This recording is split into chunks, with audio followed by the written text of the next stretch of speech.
Fala, moçada! Estamos aqui mais um ZebuCast, o podcast oficial da ABCZ Jovem. Tô aqui eu, com meu companheiro de sempre, Manuel. Fala, Pedrão. Manuel, mais um episódio. Mais um episódio especial. Prazer estar com você novamente, com todo mundo aí de casa, de onde estiver, né, por causa da rede social. Pedrão, convidado especial de hoje, tá na nossa... Vamos falar assim, tá na nossa faixa etária ainda, ele tá na turma dos mais jovens do que dos mais velhos, ele já tá... Ele tem experiência, é um cara que tem muita experiência, vocês vão ver que ele vai falar muito aqui, tem muita experiência já, muita vivência, mas é um cara dos novos, do nosso mercado. Aí pode ser considerado da turma jovem do mercado. Rodolfo Bilac, diretor da Nelore Paraná, Agropecuária Nelore Paraná.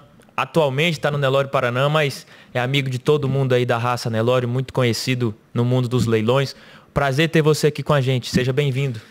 Prazer é meu, Pedro, Emanuel. E é bom estar entre amigos, né? De falar que eu sou jovem assim. Não sou tão mais jovem quanto vocês, não. Mas obrigado pelo convite. É um prazer estar aqui com vocês. Esse trabalho... fantástico que vocês fazem, não só no ZebuCast, mas à frente aí da ABCZ Jovem. Estivemos recentemente num evento em São Paulo. Verdade. Na IBMEC, que foi um sucesso. Eu tive o prazer de estar lá junto com vocês fazendo um painel e vi a importância do trabalho da ABCZ Jovem. Então, parabenizar mais uma vez vocês aí por todo esse trabalho. Realmente... tem dado um norte para os mais jovens, né, que vão logo daqui a pouco, num espaço de tempo curto, estar na frente do agronegócio do Brasil, né? E tendo uma instituição como a ABCZ, que é uma instituição mãe, né, na frente desse incentivo aos mais jovens, é muito importante, né? Durante a minha faculdade eu não tive essa oportunidade e as pessoas que estão aí dentro das faculdades, se formando aí em agronomia, zootecnia, veterinária, enfim, tudo que tem aderência ao agronegócio, eu acho que tem que conhecer mais a ABCZ Jovem, né? Tem que vir até aqui em Uberaba, bater um papo com vocês, tem tudo também no site, nas redes sociais. Então, parabéns pelo trabalho que vocês desenvolvem aí para os mais jovens. Obrigado. Obrigadão, Rodolfo. A gente que agradece a sua presença. Realmente o evento lá em São Paulo foi muito legal. Acho que você viu, você presenciou o interesse da turma jovem, principalmente quando você falou de mercado, contou das experiências, explicou um pouco de melhoramento genético. Em São Paulo, que às vezes a gente pensa que é um lugar que está muito distante da nossa realidade, mas muitos jovens interessados nesse nosso mundo. E dentro de muita faculdade que nem tem agrárias, né? A gente fez o INSPER, FAAP, você vê que tem um braço agro ali. O agro é muito forte. E como você falou, a ABCZ tem que... A gente tem essa missão de rodar mais, de levar cada vez mais essa mensagem para frente. Mas entrando aqui no nosso papo, na nossa conversa com você, eu te conheci na programa Leilões. Né? Como diretor, coordenador dos leilões na programa Leilões. Mas até no nosso evento lá da ABCZ Jovem, você contando um pouco, você falou que também trabalhou na parte de embriões, de laboratórios, de sêmen. Eu vi aqui no seu resumo que você é médico veterinário, tem mestrado. Eu juro que não conhecia eu não sabia dessa sua parte. Eu conheci já no mundo dos leilões e não conhecia, não sabia dessa parte. Foi até professor, deu até aula um tempo, não foi? Sim. O que veio primeiro, Rodolfo? Explica pra gente um pouco da cronologia assim, do tempo. Como é que você entrou na pecuária? Foi primeiro na medicina veterinária? Foi primeiro nos leilões? A pecuária, eu entrei pelo desejo de fazer medicina veterinária. Legal. Né? Eu não venho de uma família de pecuarista. Isso é legal. Tive vários amigos, tenho vários amigos, mas antes de eu entrar na faculdade, tive vários amigos que já trabalhavam com pecuária. E sempre tive um desejo de trabalhar com animais. Claro que quando você entra na faculdade, você não está totalmente direcionado na área que você quer trabalhar, a espécie que você quer trabalhar e tudo mais. E eu tinha um viés de bovinos devido à cidade onde eu moro, onde eu fui criado, onde eu cresci, que é Tabapuã, né? Quem me conhece sabe que eu moro lá até hoje, né?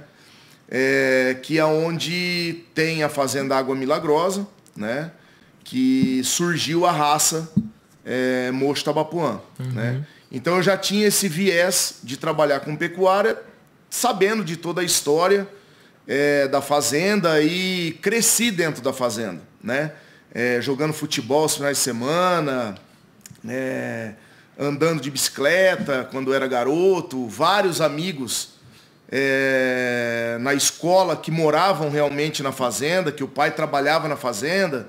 Então eu cresci com esse desejo de fazer veterinária e com esse viés de trabalhar com bovino. Durante a faculdade, eu gostei muito da área de equinos também. Legal, né? Cavalo. Então, assim, grandes animais já me impressionou desde o meu primeiro ano de faculdade. Eu já sabia que era grandes animais. E a partir do terceiro ano, que eu comecei a ter reprodução bovina, foi o que me chamou mais atenção, né? E durante a minha faculdade, a fertilização in vitro, ela estava começando a sair de dentro das universidades e partir para a área comercial. Eu acho que isso me chamou muita atenção, que era uma técnica muito nova e, assim, muita tecnologia, né? Você pensar, cara, como é que pode uma vaca aqui, você tirar os óvulos dela, levar para o laboratório e você produzir os embriões, produzir vários bezerros no ano de uma mesma vaca, que era uma loucura, né? Tô falando aí...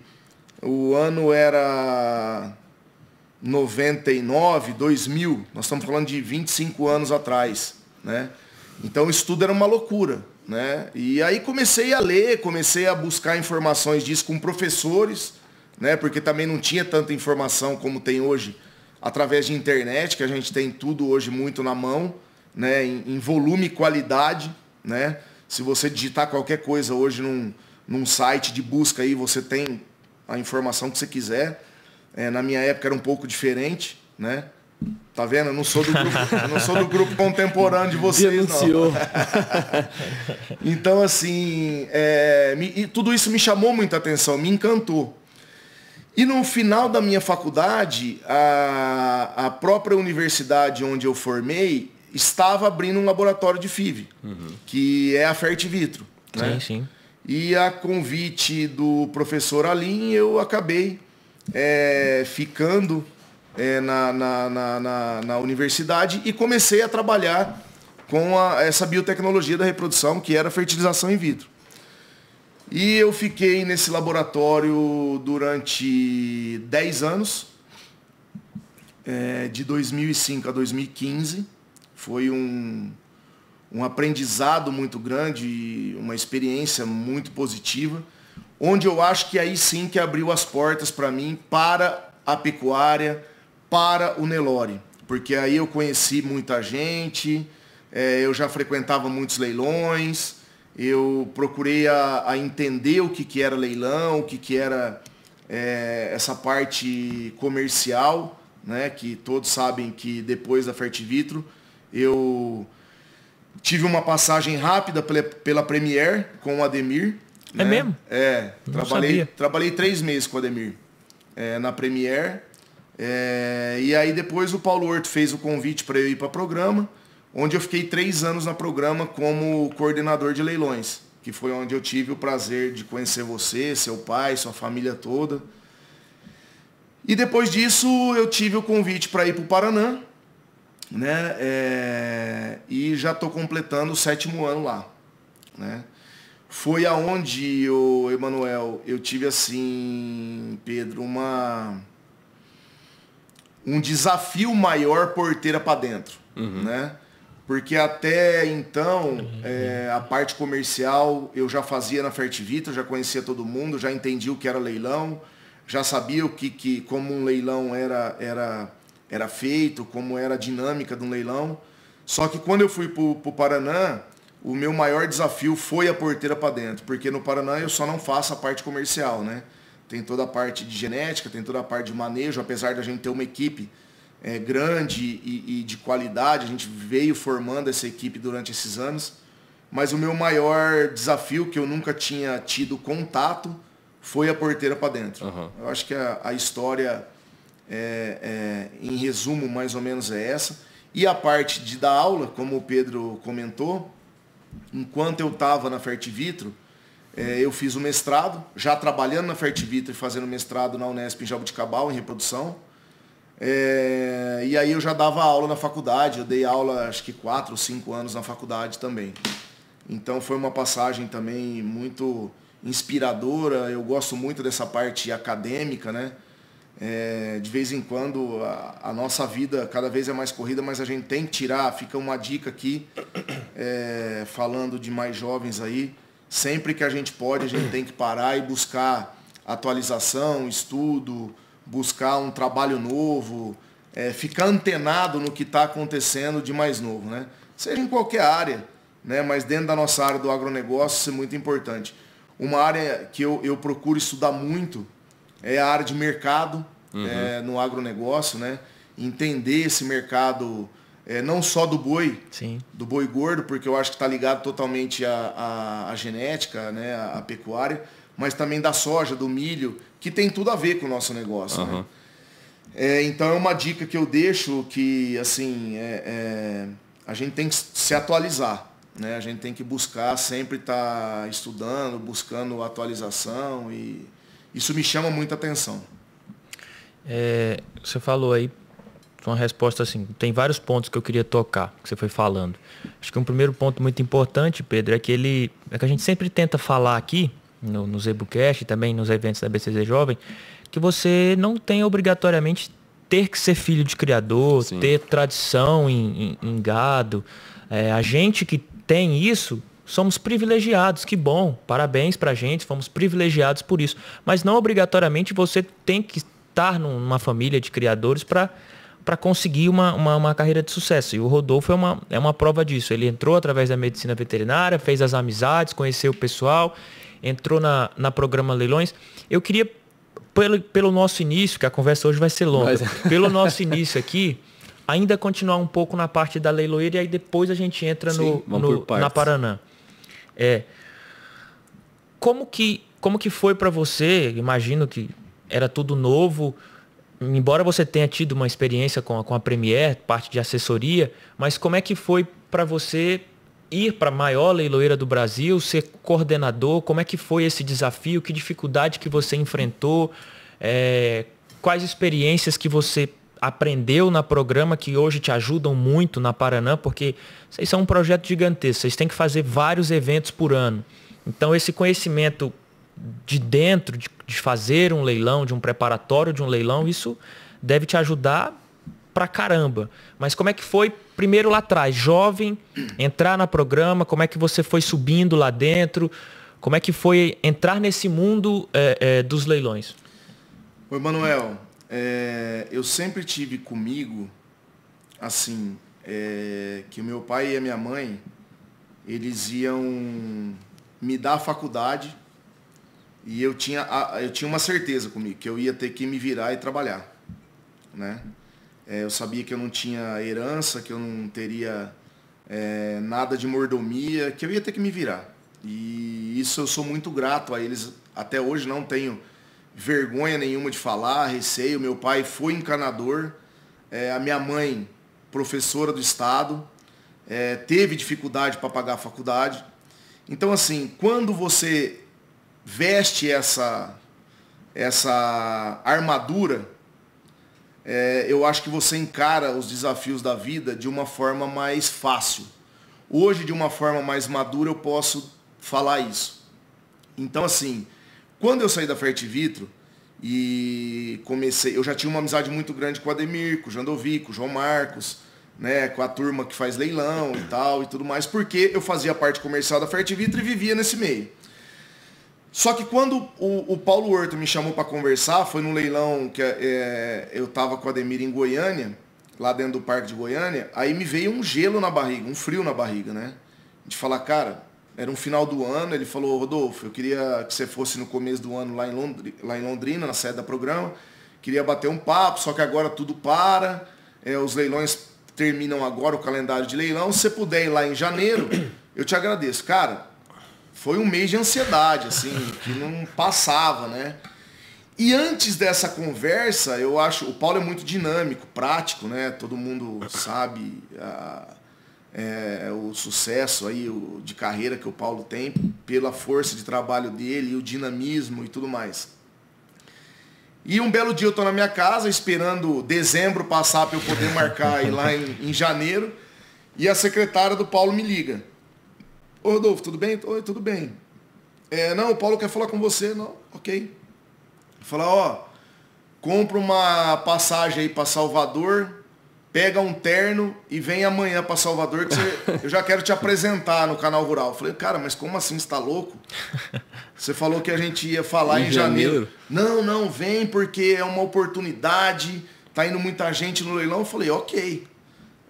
Peguei minha esposa, corri no shopping, comprei um terno, tirei a passagem e embora Salvador, cara. Assim, respondendo melhor a sua pergunta. Foi um frio na barriga muito grande, de poder estar em pé ali em cima, ele fazer a apresentação ao vivo no Canal Rural, com toda a equipe comercial da Programa, que já trabalhava há anos com leilão. Então, assim, foi um dia que jamais eu vou esquecer na minha vida. De vez em quando, vou confessar aqui, eu entro no YouTube lá para assistir, ele me apresentando, assisto um pouquinho do leilão. E além de sempre encarar os desafios com força, foco e fé, assim, que tudo ia dar certo, cara, muito confiante em Deus e me apoiando na minha família e sabendo que eu tinha que construir a minha história, eu me apoiava nos meus amigos, né? Durante esses 10 anos da Fertivitro eu fiz muita amizade. E uma amizade que eu levo hoje, assim, para dentro da minha vida, né? Amigos da gente conviver com as famílias na casa de um, na casa do outro, viajar junto, de um relacionamento de amizade forte, né? Eu falo que depois dos meus amigos de infância, eu tenho os amigos do Nelore. Né? De um segundo ponto, eu tenho os amigos do Nelore. E aí nesse leilão, eu tô lá com o meu telefone na mão, o WhatsApp tava começando a ser introduzido nos leilões. SMS no primeiro, você tá falando? Nesse primeiro, lá em Salvador. Eu em pé lá, cara, com dor de barriga, tremendo, suando frio, o ar-condicionado ligado, eu suando frio. Depois que o leilão começou, o meu telefone toca. Eu olhei no telefone, Mafra. Atendi assim tremendo, e a primeira venda de uma vaca que eu fiz na Programa foi com Mafra. Uma vaca do Nelore da Serra, do Rodrigo Davi, Bom Baiano. O Bom Baiano, que hoje assessor também assessoria, trabalha com a gente aí nos leilões, virou um amigo nosso também. E o Mafra, além de eu ter tido uma história com o Mafra na Fertivitro e uma história na minha vida pessoal, ele comprou a primeira vaca comigo na Programa. E eu senti assim naquele dia, né, cara? Isso que é bacana. Talvez não era o animal que ele tinha mais vontade de comprar, talvez não era o preço, mas ele estava comprando ali comigo para me dar uma força. Né? Por isso que eu falo que, cara, família, Deus e amigo, irmão, você vence tudo na vida. Não tem jeito de você separar esse trio, né? Eu acho que é um elo muito forte. E eu, graças a Deus, de novo, respondendo a sua pergunta, eu sempre me apoiei nas amizades que eu fiz na vida. Né? E por isso que hoje também, quem eu posso, graças a Deus, se eu tenho uma condição de ajudar alguém, indicando para um trabalho, ou ajudando em alguma coisa pessoal, familiar, empresarial, eu procuro ajudar as pessoas porque eu fui uma pessoa abençoada, uma pessoa iluminada, que eu sempre tive amigos que me ajudaram. E eu sempre também estava pronto para poder corresponder, né? Não adiantava o meu amigo me ajudou, mas eu não posso corresponder, aí também não funciona, é amizade. Né? não funciona. Isso, você falando isso é muito bonito da gente ouvir, e porque é uma grande verdade, né, Pedro? E sem dúvida, né, Rodolfo, isso, colocar essas pessoas especiais no seu caminho, isso é Deus, né, cara? Deus. Com certeza foi Deus que colocou essas pessoas especiais no seu caminho, né? Não tenho dúvida que foi Deus. É Ele que coloca essas pessoas que vêm para somar na nossa vida, né? Eu dei um exemplo, né, do Mafra, acho que apenas foi um, mas tiveram várias pessoas que a gente vai comentar aqui. Eu gosto muito de deixar isso muito claro, onde eu estou conversando com as pessoas e de falar nomes, né, de pessoas que fizeram parte da minha vida, fazem parte da minha vida, e durante o podcast aqui eu vou citar várias pessoas como um exemplo aí, do próprio Mafra, do Ademir, que me convidou para ir para a Premier, do Paulo Horto, que me deu a oportunidade de confiar no meu trabalho, né? Então, vamos ter vários nomes aqui importantes. Não, é só seguindo esse negócio do seu tempo na programa, você falou sobre história marcante, você deve ter, você falou de um animal, mas eu queria saber se teve algum que te marcou, esse foi o que te marcou mais, se foi uma venda que você teve, ou se teve um evento, você falou que esse te deixou com medo, teve um evento que te deixou, falou, pô, esse aqui eu acho que virou minha chave, ou esse aqui pensei que ia dar tudo errado, deu certo e vingou. Ou um leilão marcante, ou uma venda marcante. Ou... eu tenho alguns momentos na programa, assim, pode ser que eu até esqueça de um ou de outro, mas alguns momentos. Quando eu entrei no programa, muito assim, iniciante, né? A gente fica ansioso, não é medo, eu nunca tive medo de enfrentar nada, mas ansiedade a gente tem, porque a gente tem uma certa responsabilidade sobre o que a gente vai fazer. Um momento marcante, logo no início da programa, eu estava na pista de julgamento, estava tendo uma exposição ali em Londrina, então era assim, abril, né? Sim, sim. O meu primeiro abril no programa, eu comecei em janeiro, né? Janeiro não tem leilão, já era abril, então. Eu estava ali na pista do programa, eu recebo um telefone do Felipe Pisciani. Meu irmão, também um cara que tem um carinho especial até hoje por ele, pela família dele. A minha filha ficou amiga da filha dele. Então, olha aqui, né, cara, de novo, amizade, amigo. Eu tô ali assistindo o julgamento, meu telefone toca, ele e o Fernando Barros, que na época estava na SAP. Os dois já estiveram aqui com a gente. Os dois. Que bacana, fico feliz. Então, assim, eles estavam na sala do Paulo Horto e o Felipe fez questão de ligar do celular dele mesmo. Falou, irmão, tô aqui com o Paulo numa reunião e eu faço um shopping em Uberaba durante a Exposebu e quero te fazer o convite para ser o coordenador do shopping. O Felipe era muito ligado ao Mário Pereira, né, que infelizmente veio a falecer. Mas assim, ele ainda, o Mário nessa época era vivo, falou, Rodolfo, eu quero te convidar para ser o coordenador. Cara, aquilo assim, para mim foi um troféu, porque alguém me ligando a primeira vez, já para ser um coordenador de um shopping em Uberaba, né? Na Exposebu. Na Exposebu, pô, me marcou demais. E logo depois, acho que uns 10 dias depois, de novo, teve um leilão aqui na Exposebu, que fazia parte o Mafra, o Gibertone, o Cássio Lucente. Raça Forte. Que era o Raça Forte. Me perdoa se eu estou esquecendo de alguém. Que me chama. Gibertone, Mafra, Lucente. RFA não tava? Acho que não. Bavaresco. Não, né? Enfim. Eu tenho o catálogo desse leilão lá em casa. Eu coleciono catálogo. Eu tenho assim, era grandão, Raça Forte, a capa branca. Naquela época tinha os catálogos impressos, era né, chique. que ia pelo correio e tal. Tenho, né? Depois acabou virando tudo virtual, digital, né? Que me convidaram também para ser coordenador desse leilão, né? Então, acho que foi um marco aí de eu ter sido convidado por esses amigos aí para eu coordenar o meu primeiro leilão. E nesse leilão, no Raça Forte, eu participei de um convite para um animal, né? que era do Paraná, né?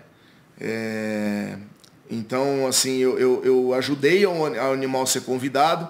E assim, cara, eu entrei no leilão sem ninguém, sabendo que não sabia de ninguém que estava interessado, né? Putz. E eu andando, cara, no corredor do leilão, assim, indo a disparada já no ar para começar o leilão, o Dr. Pedro Venâncio do Nelore Cristal me chama, fala assim, ó, esse animal aqui, na hora de entrada, ele me mostrou, a hora que ele entrar, você olha para mim, eu vou erguer a caneta, você vai dando lance. Mas seja o preço que for, eu vou comprar. Nossa.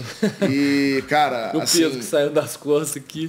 Porque foi um animal difícil de tirar.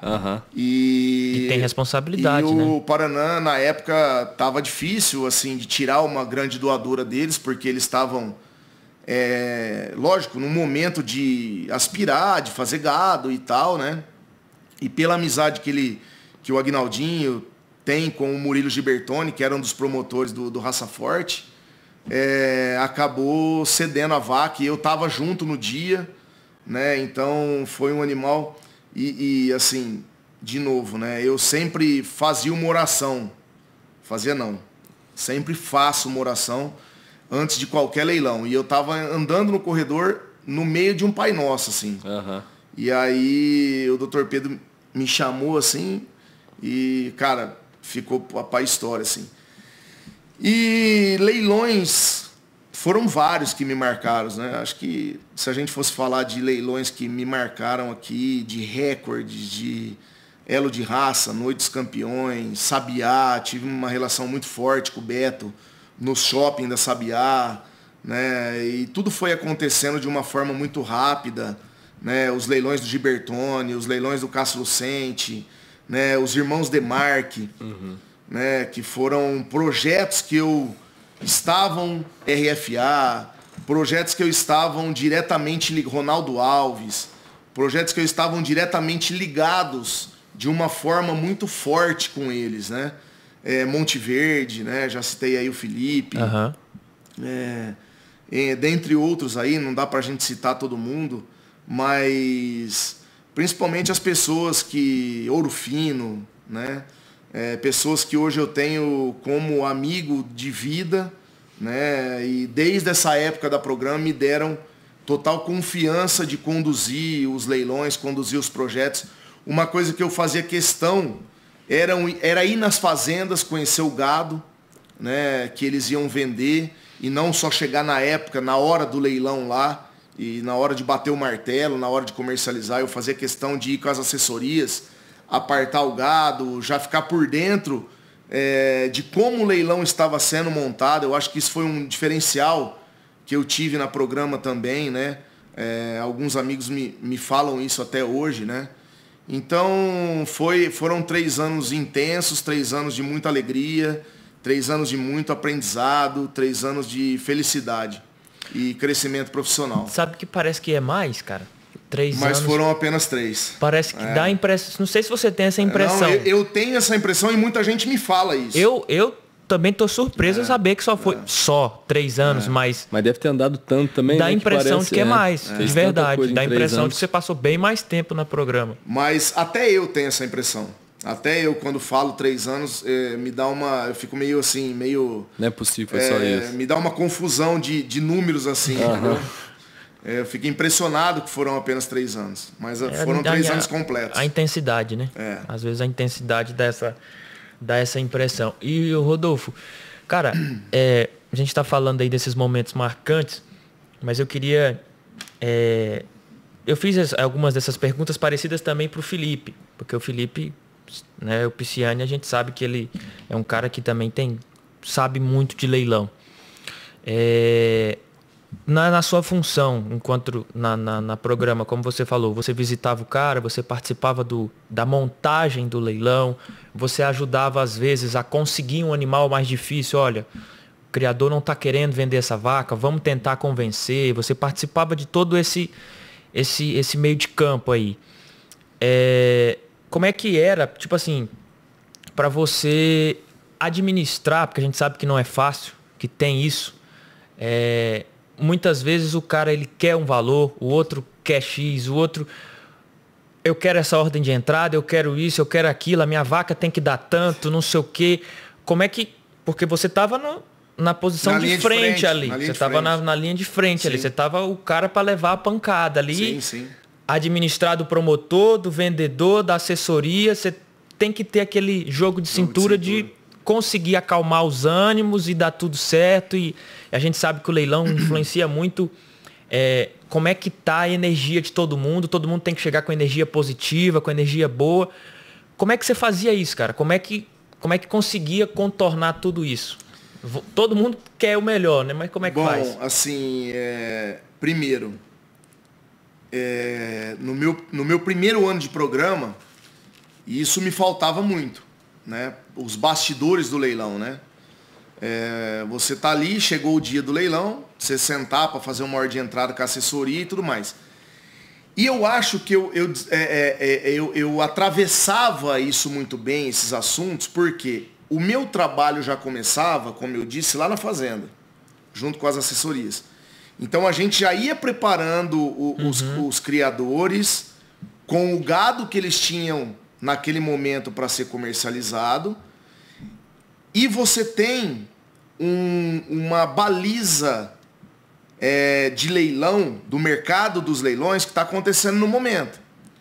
Então você já ia preparando. Ô, Emanuel, é o seguinte, esse gado aqui que você tem para vender, independente se seja gado elite, touro, fêmea, isso daqui hoje em dia está vendendo por X reais, o parcelamento é esse, o frete é esse.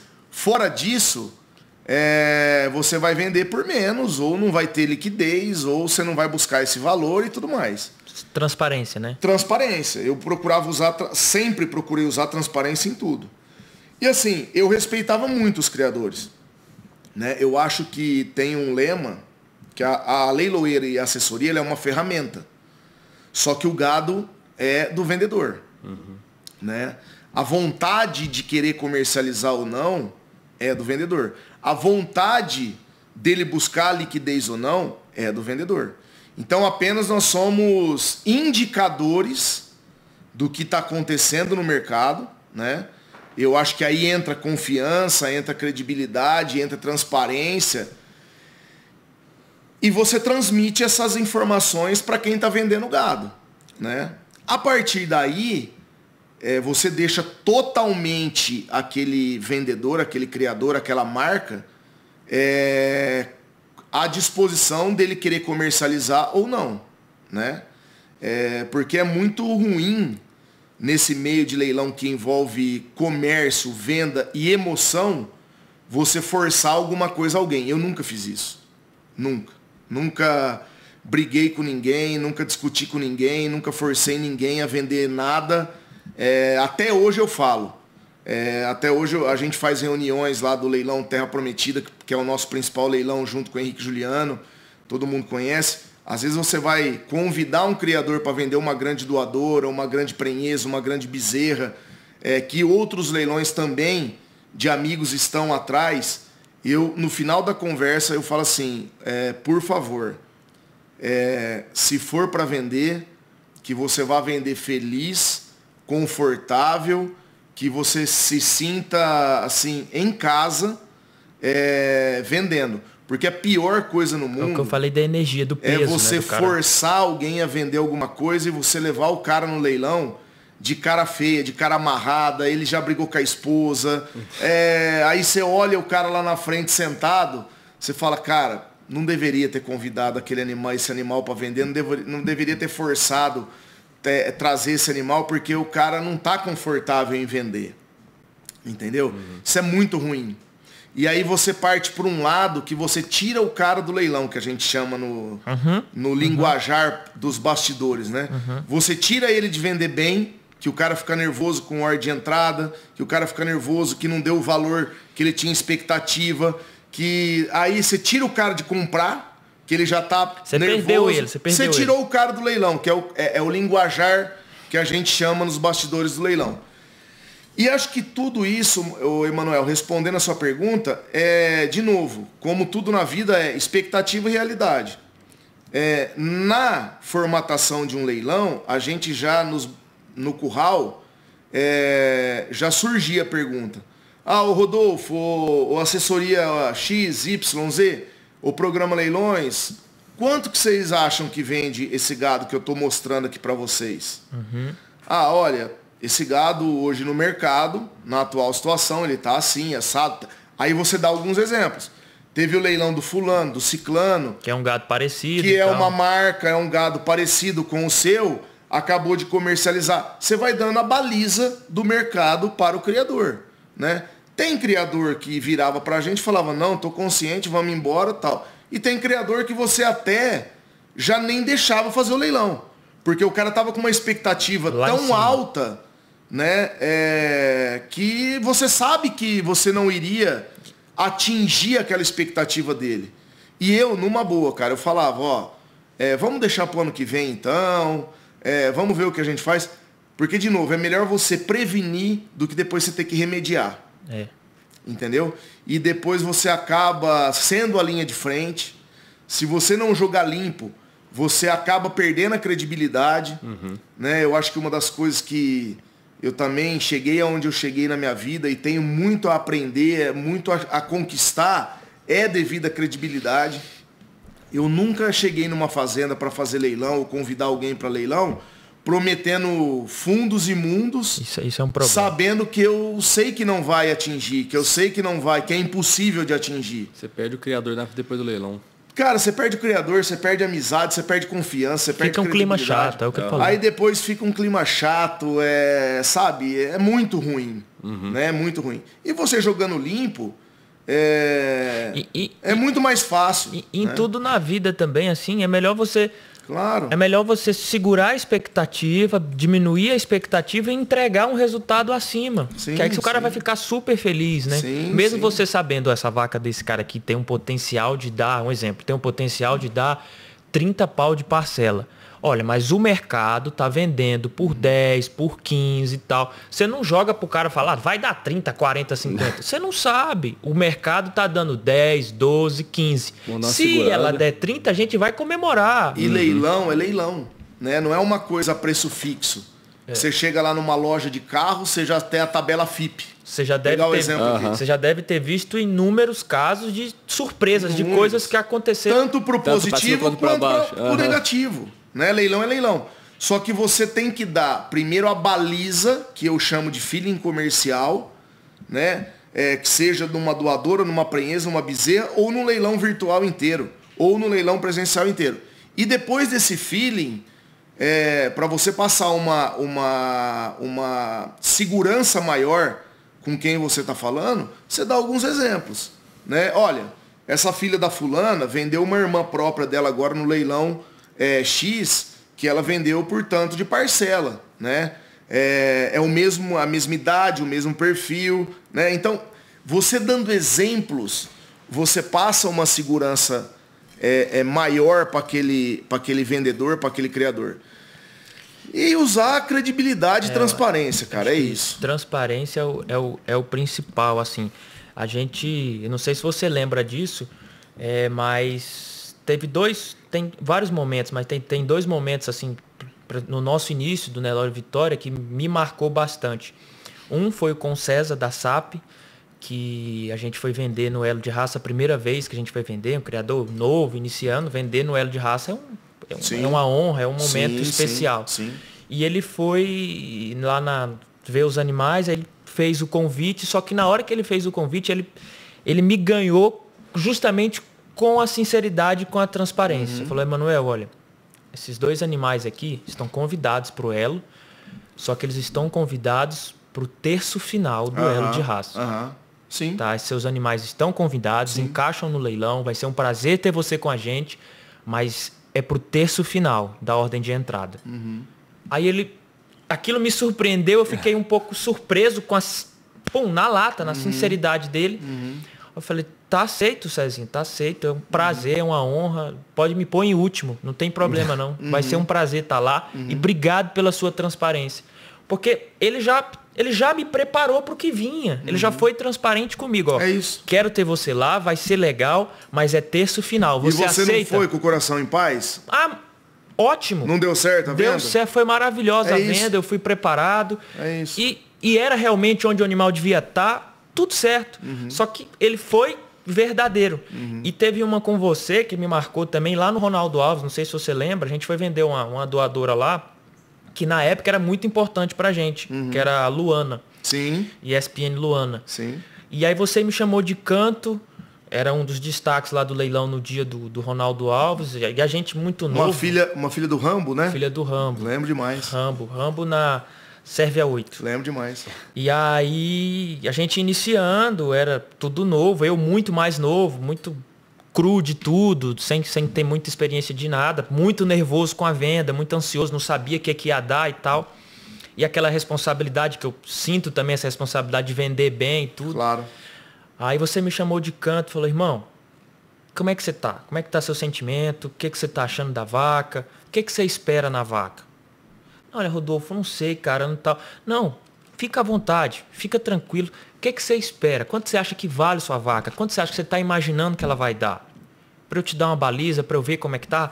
Você falou assim, ela tá bem colocada no leilão, é uma vaca que vai bem dentro do gado do leilão, mas o que você espera da vaca? Eu falei, Rodolfo, eu espero 2, 2,5, 3, sei lá. Você falou, não, fica tranquilo, a gente vai trabalhar, eu acho que sua vaca pode dar isso, você não garantiu nada. Eu acho que ela pode dar isso, ela está bem trabalhada, estamos trabalhando bem, mas fica tranquilo, relaxa, eu acho que vai dar certo. Pô, aquilo para mim fez uma diferença gigantesca. A vaca entrou, deu mais do que eu imaginava, foi um destaque lá do leilão. E isso me marcou muito. Essa preocupação sua de chamar, vem cá, o que você tá achando? O que você acha que vale a vaca? É porque assim... Isso é muito importante, cara. É assim, né, Emanuel? A gente sempre pergunta porque, às vezes, a expectativa de quem tá vendendo... Às vezes eu jogo não lá em é cima. O bem do leilão. Não é o ir bem no leilão, às vezes não é compatível com a expectativa, né, do dono do animal. Então a gente sempre pergunta isso antes... E principalmente alguns animais que podem ser até o destaque do leilão.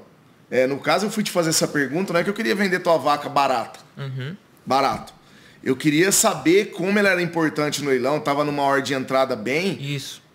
Às vezes você se protege do lado positivo também, perguntando, deixa eu perguntar porque a vaca é importante. Né?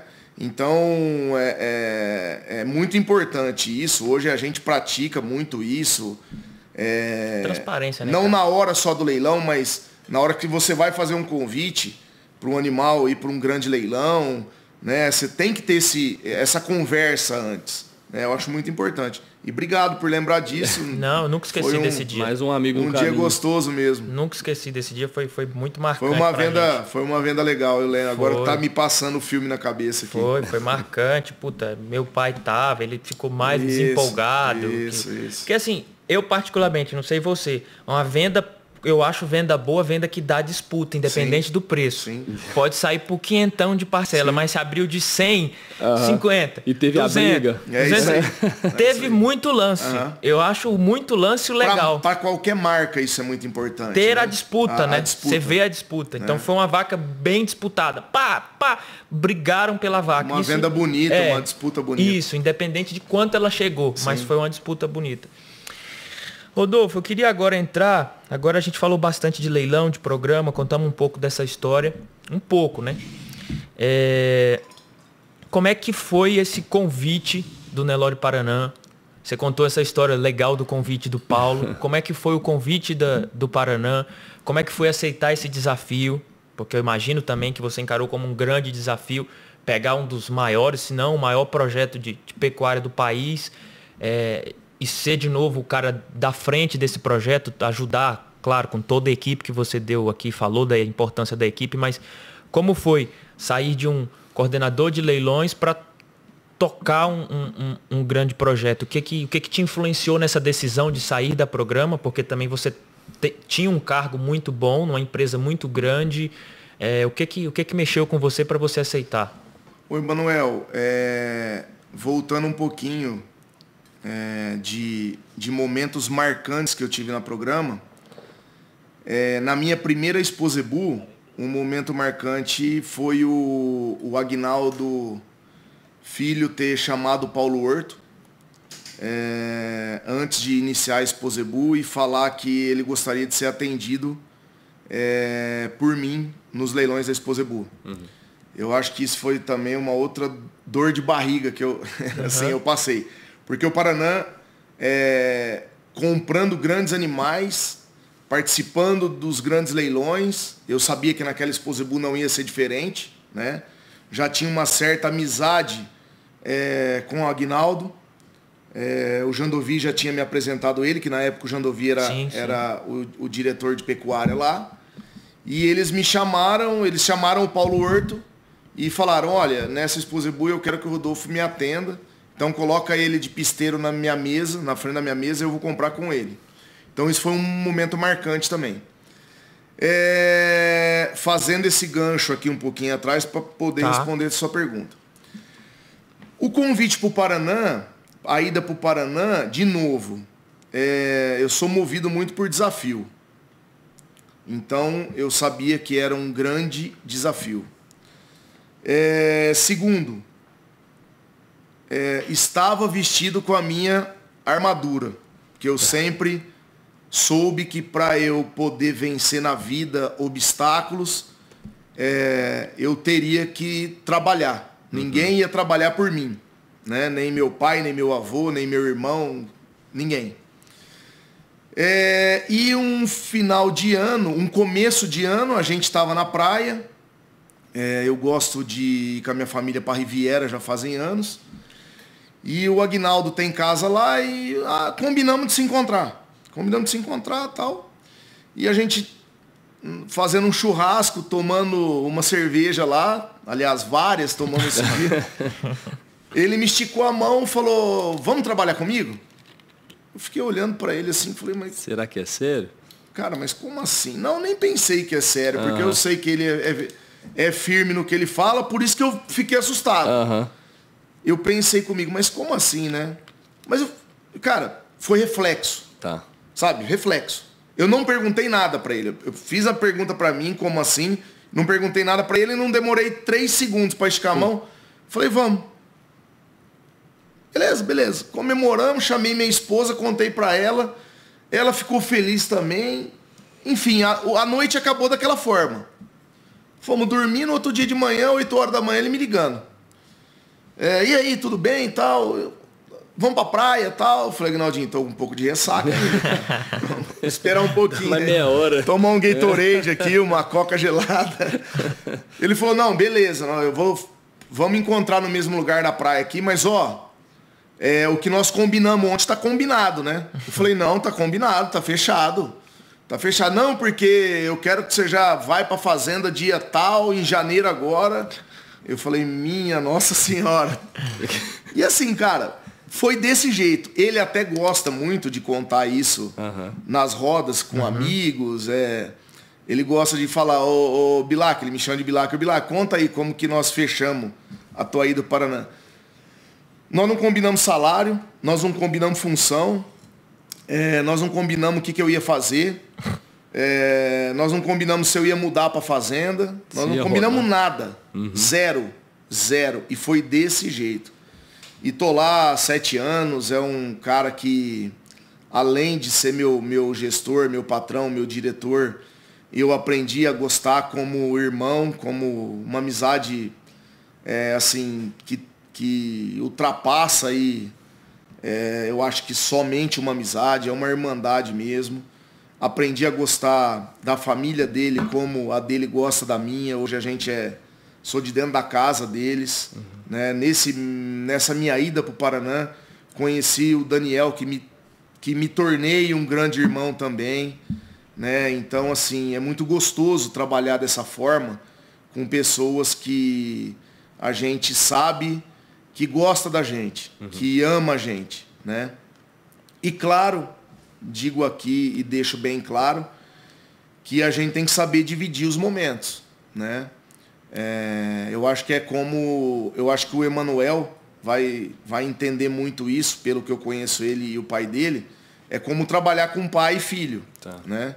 Você é pai e tem patrão. um filho, né? Só que é pai e patrão. Uhum. E o Aguinaldo e o Daniel são meus irmãos, eu considero ele como meus irmãos, mas são meus patrões. Uhum. Então, assim, a gente não pode... Nós temos que ter uma inteligência emocional aí, um equilíbrio. Separar. Né? Saber dividir. No momento é separar. A hora que nós estamos falando como amigo e a hora que nós estamos falando como patrão, como trabalho, como... isso a gente não pode deixar misturar, né? E determinados momentos mais difíceis, não deixar isso, como diz, levar para o lado pessoal. Uhum. Né? A minha opinião, eu acho que uma coisa que eu aprendi com eles, opinião, a minha não tem que ser igual à sua, e nem igual à sua. Opinião foi feita para ser diferente. Sim. Né? Se for todo mundo a mesma opinião, né? Não tem o porquê. Então, assim, se a minha opinião não for igual a deles, ou a deles igual a minha, e vice-versa, eu não posso deixar isso levar para o lado pessoal, para o lado da amizade. Sim. Nós terminamos uma reunião dura ali, vamos sentar ali, tomar um chopp no boteco e bater papo. Né? De futebol, de família, de leilão, de gado, Nelore e tudo mais. Então, eu aprendi isso com eles. Né? Eu aprendi que eu tenho que saber separar as coisas. Foi um desafio para mim no início. Dou esse testemunho aqui, não foi fácil eu separar a amizade que eu tinha já com o Aguinaldinho da parte profissional. Hoje está muito bem claro, está muito bem definido. Eu acho que por isso que a gente está andando para frente e fazendo do Paraná aí um grande projeto e temos muita coisa a vencer, a conquistar ainda.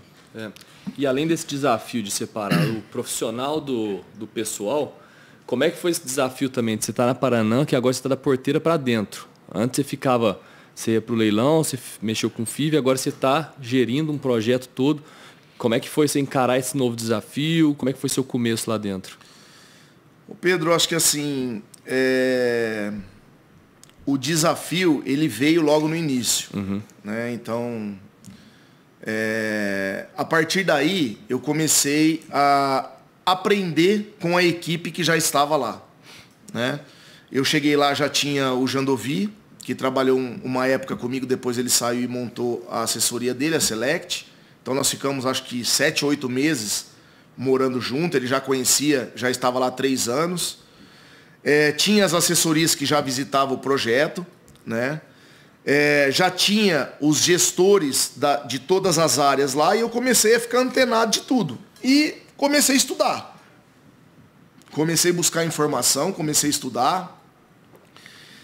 E uma coisa que o Aguinaldo e o Daniel sempre foram assim, muito abertos é você buscar profissionais no mercado para a gente poder compor o nosso quadro de colaboradores. Né?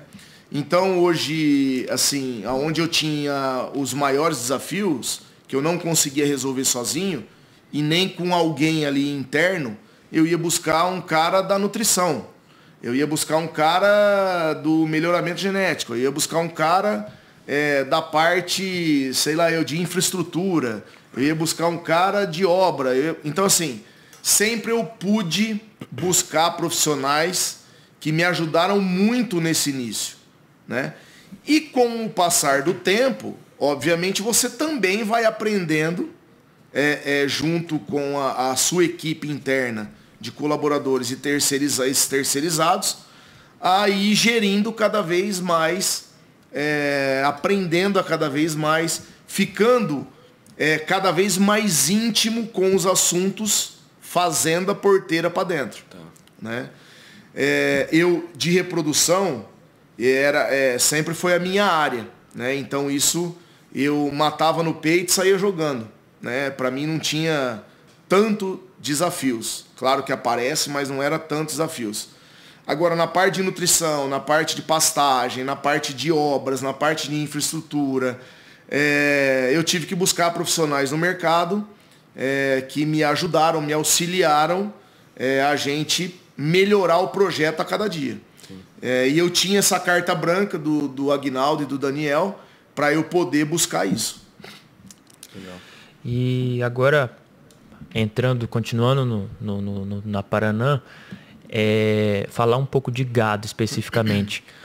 Como é que vocês enxergam essa questão que a gente sempre faz levanta essa bola aqui, que até comentei com o Serginho, estava aqui ontem, do Tabapuã, que no Tabapuã é de uma forma, no Nelore é bem diferente e a gente sabe disso. Como é que vocês no Nelore Paraná, você e Rodolfo, enxergam essa polêmica que tem, um pouco de uma rixa, uma polêmica entre a turma da avaliação, número, prova, a turma do elite, da pista, dos leilões elite, um falando mal do outro, gado assim, gado assado, isso, enfim. Como é que vocês enxergam essa polêmica? Como é que o Nelore Paraná trabalha isso? Como é que vocês enxergam isso? Emanuel, eu enxergo da seguinte forma. Vamos primeiro assim, partir do princípio que todo projeto de melhoramento genético, ele serve para duas coisas. No meu entendimento. Ele serve para você melhorar o seu gado, a sua base de matrizes, de doadoras, para você transferir essa genética para o seu gado comercial, para o seu gado de corte. Quem tem, né, o Nelore PO e o gado de corte, tem vários projetos que usam essa genética. E segundo, para você vender genética, você fornecer genética. Eu enxergo de uma maneira muito simples, tá? Às vezes vocês pensaram que eu ia dar uma resposta aqui elaborada, técnica. Vou dar até um exemplo prático. Se alguém me ligar, tô com um leilão de touro agora no final de semana, um exemplo. Uhum. Eu tô lá na Programa Leilões fazendo as ligações, mandando WhatsApp, catálogo, entrando em contato com criadores, com compradores e tal. Se eu falo com um comprador de touro que esteja interessado no leilão do Nelore Paraná, eu procuro primeiro entender a realidade do projeto dele. Uhum. Por quê? O Brasil, ele é continental. Ele não é um país. Uhum. Ele é um continente. Então você tem realidades, inúmeras realidades de manejo, inúmeras realidades de pastagem, inúmeras realidades de clima, de chuva, de relevo, de cultura, de tamanho de rebanho. E depois entender, além da região e de um pouquinho do manejo desse comprador, entender qual é a atividade dele na pecuária. Ele faz o ciclo completo, ele vende bezerro na desmama, ele vai reter fêmea, ele não vai reter fêmea, ele mata ou vende macho e fêmea. Qual é a necessidade dele? Esse diagnóstico, para mim, ele é muito importante para eu poder responder a tua pergunta. Porque eu vou estar respondendo a necessidade dele. E o Nelore Paraná, de uma certa forma, buscou ter dentro do seu menu, está pronto para ter o Nelore que o mercado precisa. Entendi. Dentro dessas diversas realidades. Porque veja bem, o Emanuel, você é um cara do mercado, você está há anos nisso. Já fiz vários eventos com você, tanto lá no Piauí quanto aqui em Uberaba. Você é um cara que sabe como funciona o nosso negócio de comercialização de genética. Então pode aparecer uma pessoa no meu radar essa semana que seja um médico, que não tenha uma fazenda, que é um investidor. Vamos dizer. Sim.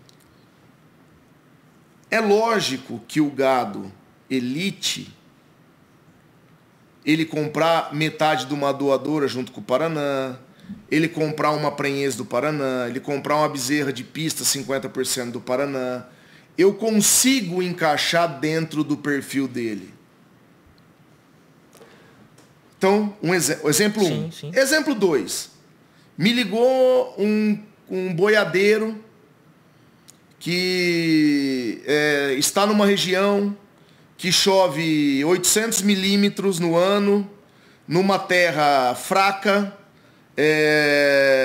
com uma planta no pasto que ele não tenha tanta condições de adubar e ele precisa de reter fêmeas. Eu vou estudar, e está querendo me comprar touro. Eu vou estudar os touros que eu tenho através do PMGZ, que é o programa de avaliação da Exposebu, que todos que estão nos assistindo aqui conhecem. O touro específico que a base de dados do programa, falando da genética que eu tenho na mão hoje, que eu possa dizer, ô Pedro, eu vou te vender 10 touros, que é o que o senhor precisa. Esses touros vão te colocar mais gordura nas suas fêmeas para atravessar a seca de uma certa forma, numa condição corporal melhor.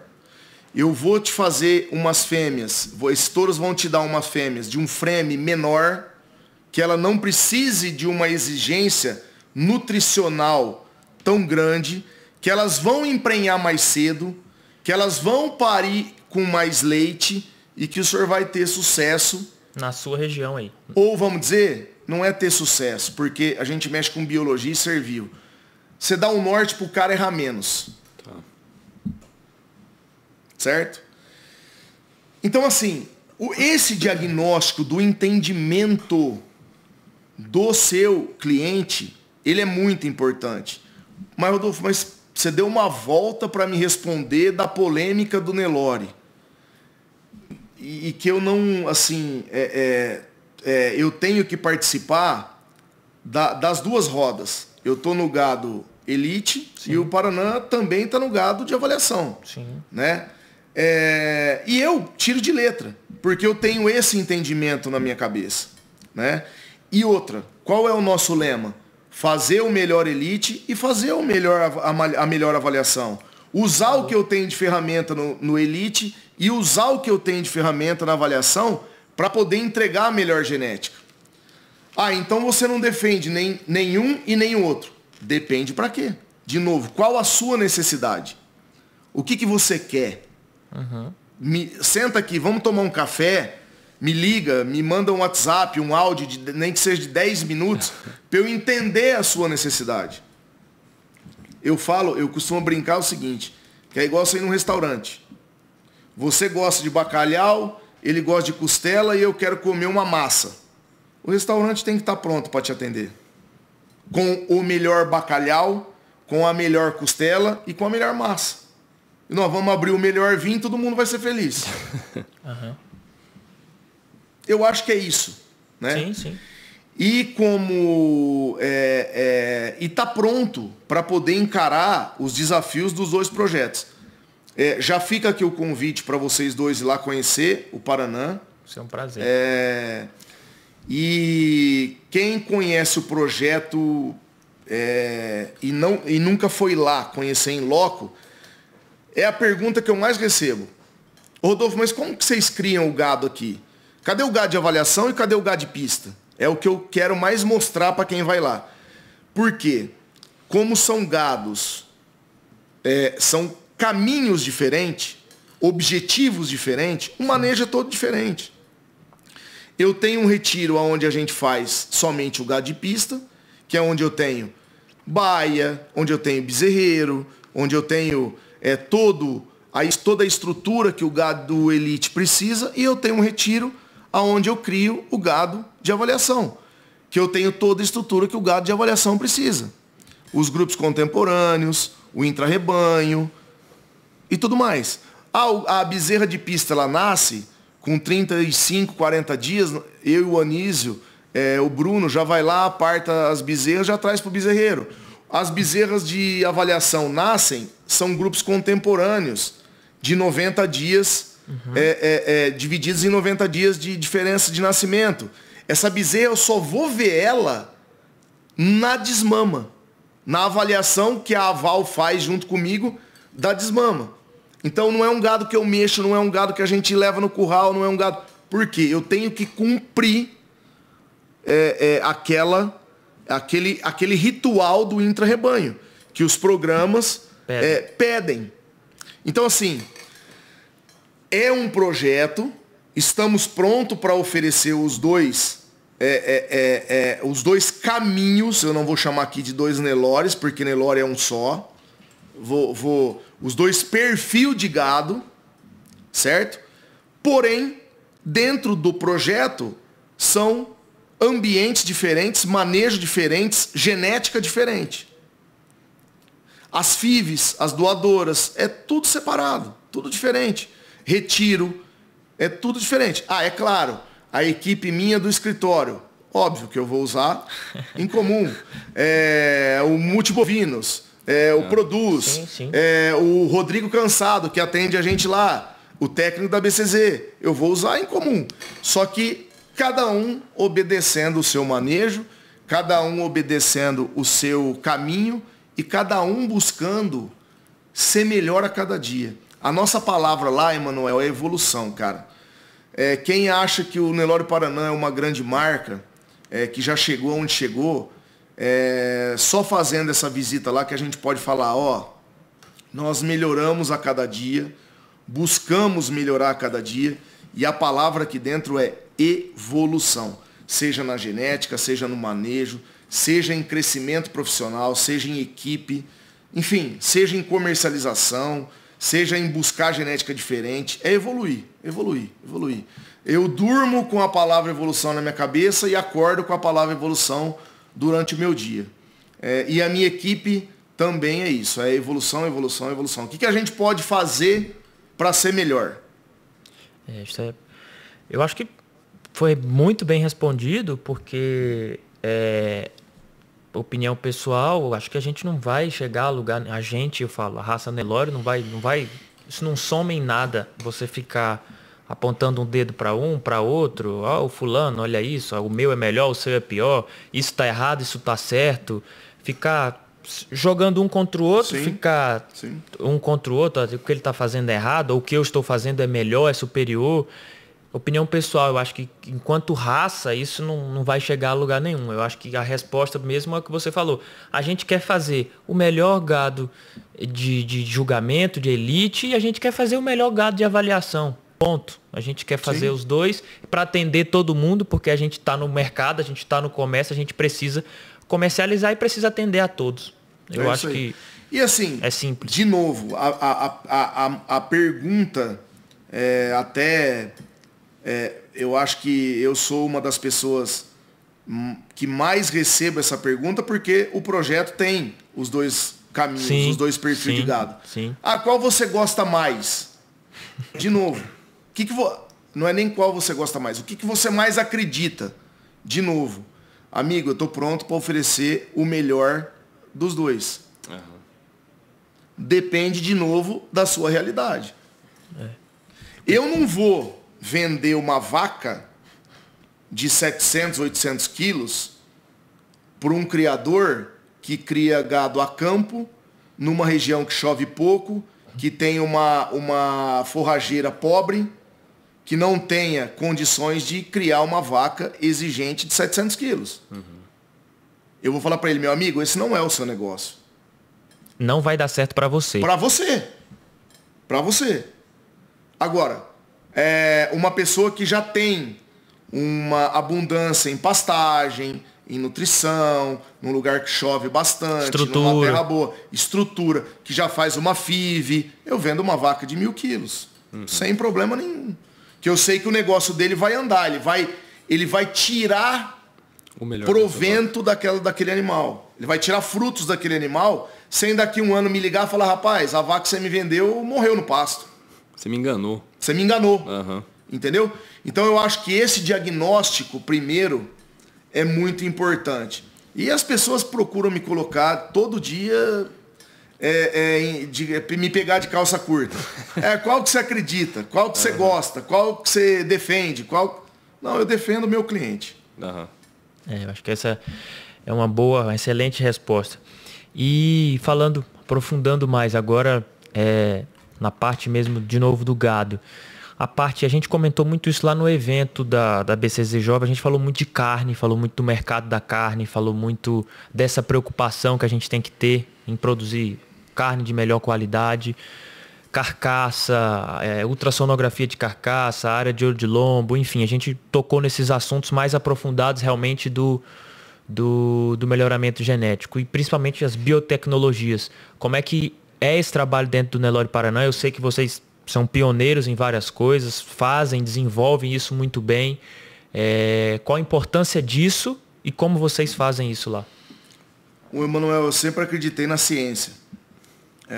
Como eu falei aqui no começo, eu me chama muito a atenção, eu tenho um relacionamento muito bom com a parte acadêmica, procuro estar estudando, procuro estar evoluindo cada vez mais. E tudo que a gente tem de tecnologia, que a gente tem de ferramentas, que a gente pode levar para dentro do projeto, a gente leva. Uhum. Então surgiu a genômica. Hoje o nosso gado é 100% genotipado. Surgiu a ultrassonografia de carcaça. Hoje a gente produz animais que passam pela ultrassonografia de carcaça. Intra-rebanho, a gente faz intra-rebanho. Prova de eficiência alimentar. A gente investiu no equipamento de eficiência alimentar. E não só trazer isso como uma forma de marketing para dentro do projeto, sabe? Porque eu vejo alguns projetos, às vezes, que tem um potencial imenso de usar a ferramenta, que tem um potencial imenso de usar a informação que a tecnologia te devolve, o feedback que a tecnologia te devolve, e acaba não usando. Acaba usando mais como marketing de ter essas tecnologias, né? Lá a gente usa porque o nosso principal objetivo dos nossos touros, que a gente coloca em central, da nossa genética, é transferir a genética do nosso gado Nelore PO para o nosso gado de corte. Como todos sabem, nós temos várias matrizes em estação de monta, cara limpa, que a gente produz tantos animais por ano, dentro da estação de monta para servir o nosso confinamento, que a gente retém fêmeas de reposição para o nosso rebanho. Então, assim, além da gente vender genética, a gente usa essas tecnologias, por isso que a gente usa tudo que tem no mercado, né? Usa e usa mesmo. Usa buscando o resultado melhor que ela te entrega.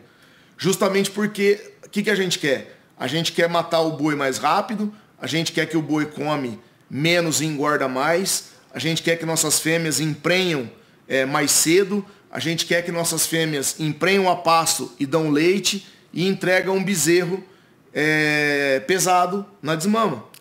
É engraçado, tudo isso que você falou e tudo isso que você acabou de citar, que a gente comentou lá no encontro, é a definição de melhoramento genético, é a definição de sustentabilidade e é a definição de dinheiro no bolso do produtor. Exato. É isso.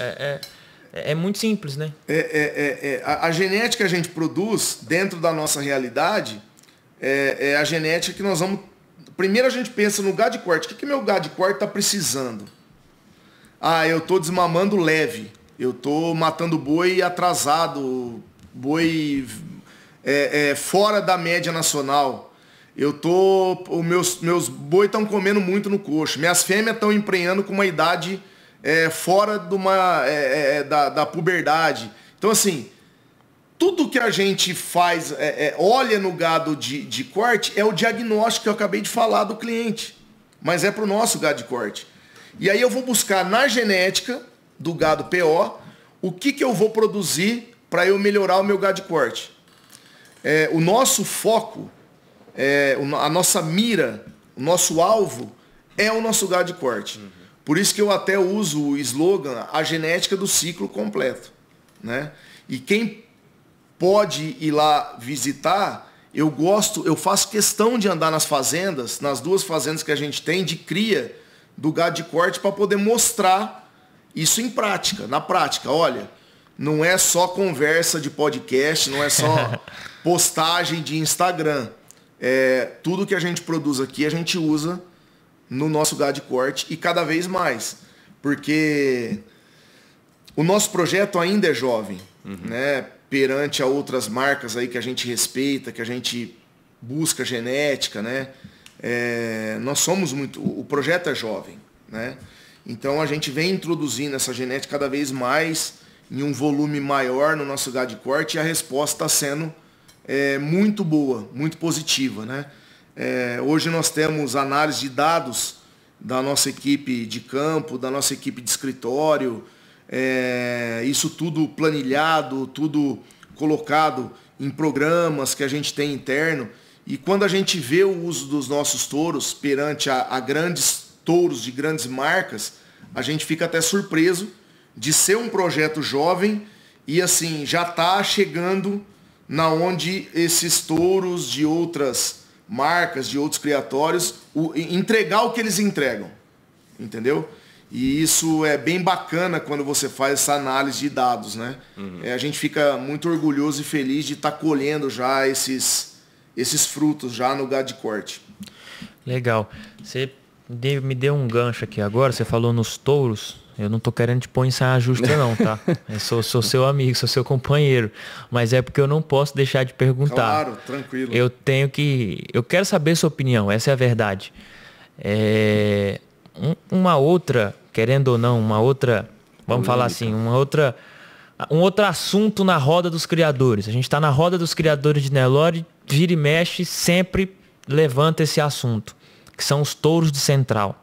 Os touros de central, a qualidade está muito baixa, tem que fazer isso, tem os mais extremistas, tem os menos extremistas, para vocês do Nelore Paraná, que produzem touros de central, que inseminam muita vaca, como é que vocês, primeiro, fazem a escolha dos touros para serem usados dentro do rebanho de vocês e como é que vocês veem esse comentário de que a gente precisa melhorar a qualidade dos touros que estão hoje em central? Então vamos lá, são 2 pontos.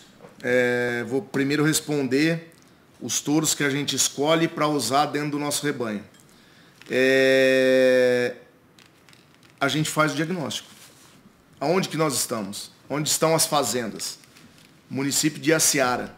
Iaciara chove de 800 a 1000 milímetros no ano quando chove. Entendi. Nós temos esse desafio de ambiente, tá? Então nós não podemos ter um gado a campo no nosso gado de corte exigente da parte nutricional.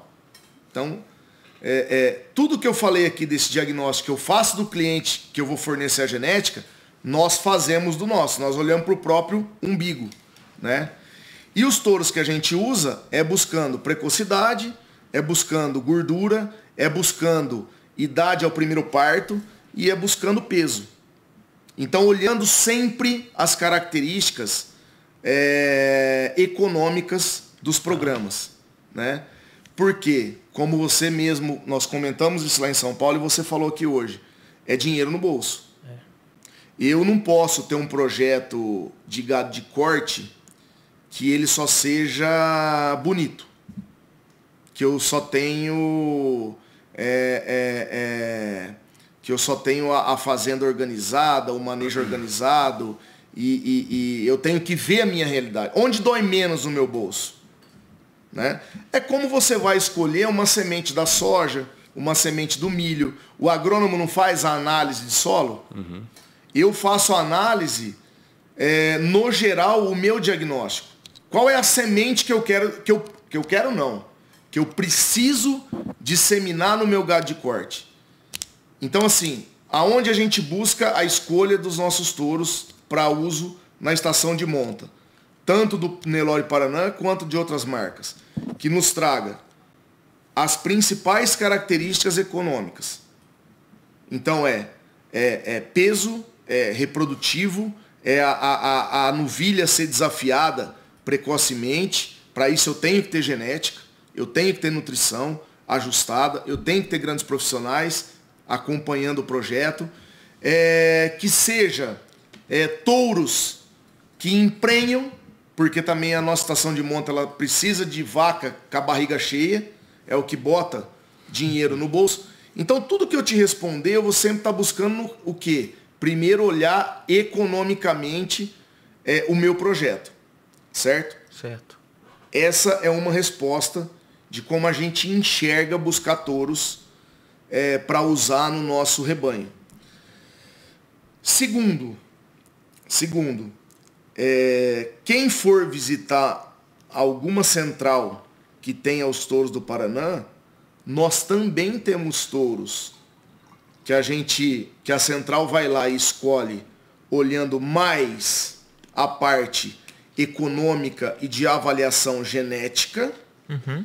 E nós temos touros que a central não olha a avaliação genética, que eu procuro fazer do gado elite para colocar na central, para surgir um novo caiaque, para surgir um novo landau, para surgir um novo brado, para surgir um novo touro que o pessoal da pista pode usar. Como nós temos já o caminho dos 2 projetos, hoje nós estamos buscando isso também. Então, se você for ali na alta, por exemplo, nós temos o Maserati, que é um touro que é imperador camparino numa vaca landau, na família da Prada. Nós temos o Porsche FIV Paraná, que ele é filho do Carandá na Gavina, né? Que é um touro que, apesar de ser Carandá, ele é um touro que nós estamos usando no gado elite. Mas ele é negativo para leite. Mas é um touro que me dá um fenótipo, um comprimento, uma ossatura impressionante, na onde você já não consegue mais usar caiaque landau, que hoje é um grande desafio nosso, né? É uma dor de todos hoje, né? Isso aí você na resposta já está tocando nesse ponto, que a gente não tem renovação de touros, né? E eu acredito, Emanuel, eu falo com os nossos amigos aí, com os nossos companheiros aí, que a gente tem que acreditar nos nossos touros. Nós temos que congelar na fazenda, fazer umas FIVs, experimentar a nossa genética, senão nunca vai surgir, né?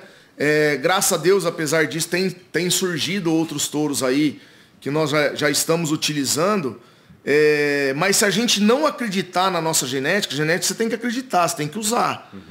Nós nunca vamos descobrir um novo caiaque, o sucessor do landau, enfim, né? Para você ter uma abertura de sangue, né? Então, assim, tudo lá no Paraná é pensado na parte econômica. Tanto na parte que eu vou produzir os meus bezerros que vão para o coxo e a retenção das minhas bezerras para o plantel dentro da minha região, que eu não posso mudar a fazenda de lugar e nem achar que eu rezo pouco, que vai chover aquilo durante o ano. Eu não vai ter uma mudança de quantidade de milímetro. Pode ter um ano, mas eu tenho que trabalhar com média, né? Não posso comprar terra de lugar nenhum e transferir para a fazenda. A terra que eu tenho que trabalhar é aquela. Tenho que trabalhar com o capim, com a forrageira que vai melhor naquela região. Tudo isso, cara, é muito profundo. E você tem que fazer esse, de novo, diagnóstico da genética que você precisa, não é quer usar, que você precisa usar. Porque no final das contas é dinheiro no bolso ou não.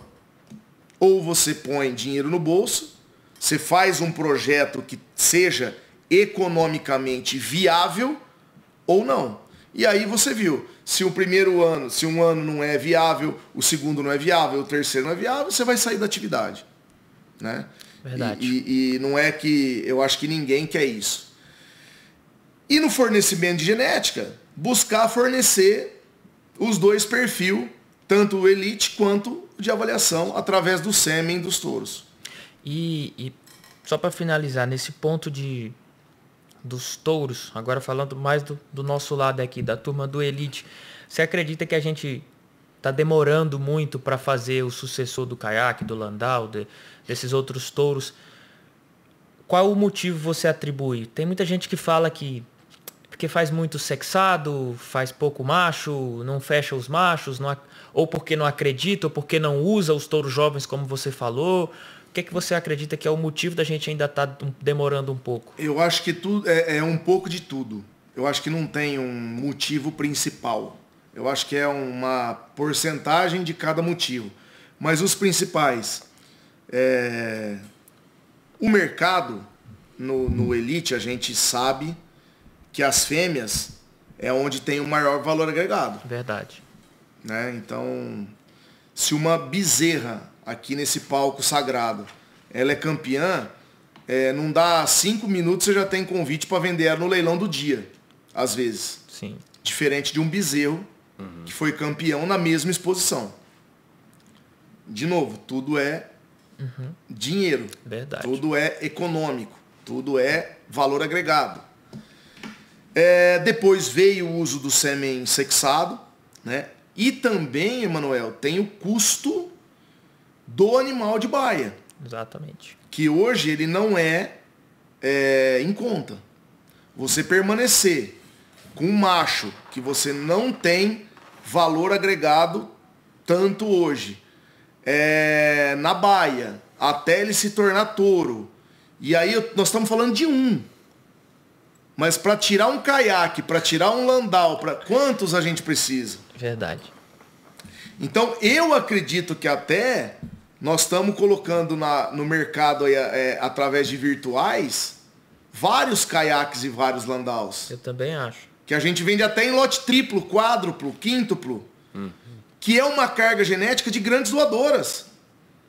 De doadoras importantes, selecionadas de anos.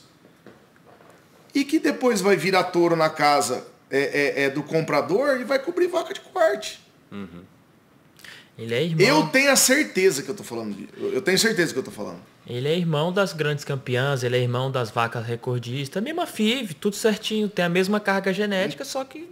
Então, assim, eu acho que, por alguns motivos, nós nos perdemos um pouco um foco nos nossos machos. Não é só um motivo. As centrais também acabaram, de uma certa forma... É comercial, né, Rodolfo? Porque se você parar para pensar também, eu também entendo o lado da central. Sim. Volume. Sim. Volume. Sim. Quantas mil doses de sêmen é o gado de avaliação, de produção mais extensivo? É gigantesco o volume, né? O nosso, ele é menor, reduzido. Ele é mais para FIV. Vende-se menos. Né? É claro que você acaba inseminando de um touro elite também, algumas novilhas, algumas doadoras. Lógico que insemina, mas o grosso, né? O pesado, o número de doses maior é vendida para quem faz grandes volumes de ATF, né? Que eu vejo que nós não podemos desistir assim, não. O nosso gado elite ele não pode ser usado na IATF em grande volume? Pode sim, porque o nosso gado elite ele tem as características que servem para muitos criadores, que servem para a maioria dos criadores. Também acho isso. Não estou dizendo aqui que o certo é inseminar só de touro de avaliação e deixar touro de elite de lado. De novo, aonde sua fazenda, o seu projeto está localizado, qual a sua estrutura de manejo, qual a sua realidade. É a mesma coisa quando você vai no médico. Ô doutor, tô com uma dor no peito. Ô Emanuel, mas dor no peito pode ser um monte de coisa. Pode ser um infarto, pode ser que você tomou uma pancada. Vamos fazer uma tomografia? Aí eu vou te passar o remédio certo. Ou a cirurgia correta, ou o tratamento, a fisioterapia correta. Então eu gosto sempre de olhar de trás para frente. Fazer o diagnóstico. Fazer o diagnóstico primeiro, né? Porque se você não conhecer o diagnóstico e sair vendendo genética só por vender, é muito ruim porque você vai perder esse cliente, né? Então, eu acho que as centrais, de uma certa forma, só para terminar aqui a resposta dos touros, eu acho que as centrais, de uma certa forma, hoje estão mais conscientes disso. Elas estão também agora voltando e contratando alguns touros mais do perfil elite, que possam se encaixar em determinados mercados. Então eu acho que isso é um pouco de cada coisa. É um pouco de cada coisa que fez a gente perder um pouco o foco e não usar os nossos touros que a gente colhe pelo gado elite. Legal. Essa nossa conversa aqui, devido à nossa agenda de postagens do ZebuCast, ela vai entrar ao ar próximo ali da Expo Zebu, um pouco, talvez, ou na semana ou um pouquinho depois, que vai coincidir muito próximo com o Terra Prometida. Né? Eu queria entrar nesse assunto, sim, que é o maior leilão da raça Nelore, o maior leilão de pecuária seletiva, é o Terra Prometida. Foi já por todos os anos que foi realizado e com certeza esse ano tem tudo para ser novamente. Conta um pouco para a gente dessa experiência, desse evento, como é fazer um leilão desse porte, o que envolve a produção, montar um leilão desse porte, quais as expectativas para esse ano, o que vai ter lá de diferente e o máximo que puder de bastidor, como é fazer, como é estar dentro, qual é a responsabilidade, como é que vocês fazem, como você contou um pouco até uma história na hora de convidar as vacas recordistas, enfim, como é esse mundo do maior leilão? O Terra Prometida foi um leilão que surgiu de uma amizade entre o Aguinaldinho e o Henrique Juliano, né? Eu uso uma frase, sempre usei uma frase que o Nelore costuma unir pessoas, unir famílias, e não foi diferente dessa vez, desse projeto do Terra Prometida. Eles tiveram esse desejo, essa vontade, esse sonho de um dia fazer um leilão juntos. As duas marcas aí, Nelore HJ e Nelore Paraná. E como eles são jovens, de muita energia, de boas ideias, nós nos reunimos, né? Entendemos o desejo deles, o sonho deles e fomos encarar o desafio. De novo, desafio. E aí vem a pergunta, né? Mas rapidinho, te interromper. Lá no primeiro, quando vocês fizeram a reunião do primeiro, eles falaram, vamos fazer, queremos fazer, a ideia é essa, teve a reunião. Lá no primeiro, vocês colocaram, era conversado de que vamos ser o maior? Não. Vamos bater o recorde? Não. Isso não. Foi falado? Isso era objetivo? Zero. Isso era... É o que eu ia falar agora, era o próximo ponto que eu ia comentar. Depois que a gente teve a primeira reunião, a gente pegou o desafio, eu, o Jandovi, o Ademir, o João Marcos, as assessorias todas que trabalham com a gente, a Programa Leilões. Primeiro nós entendemos o desejo do Aguinaldo, do Henrique e do Juliano. E aí depois nós usamos a nossa experiência, a nossa força de trabalho, o nosso feeling, para poder começar a desenhar o projeto, né? Aí vem a parte arquitetônica do leilão, né? Como nós podemos entender esse sonho deles, né?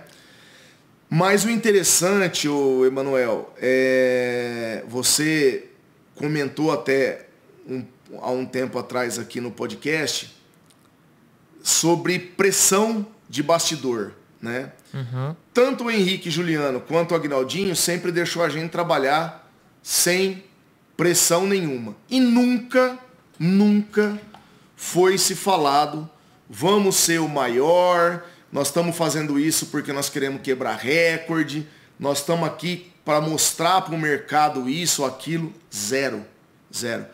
O que eles sempre pediram, Rodolfo, equipe, vamos fazer um leilão leve, vamos trazer amigos, vamos trazer o que os amigos têm de melhor, sempre buscar o melhor, mas nós queremos leveza, nós queremos alegria, nós queremos felicidade no leilão. Uhum.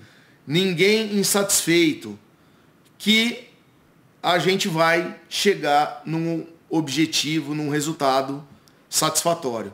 Esse sempre foi o nosso grande lema. felicidade, alegria, energia.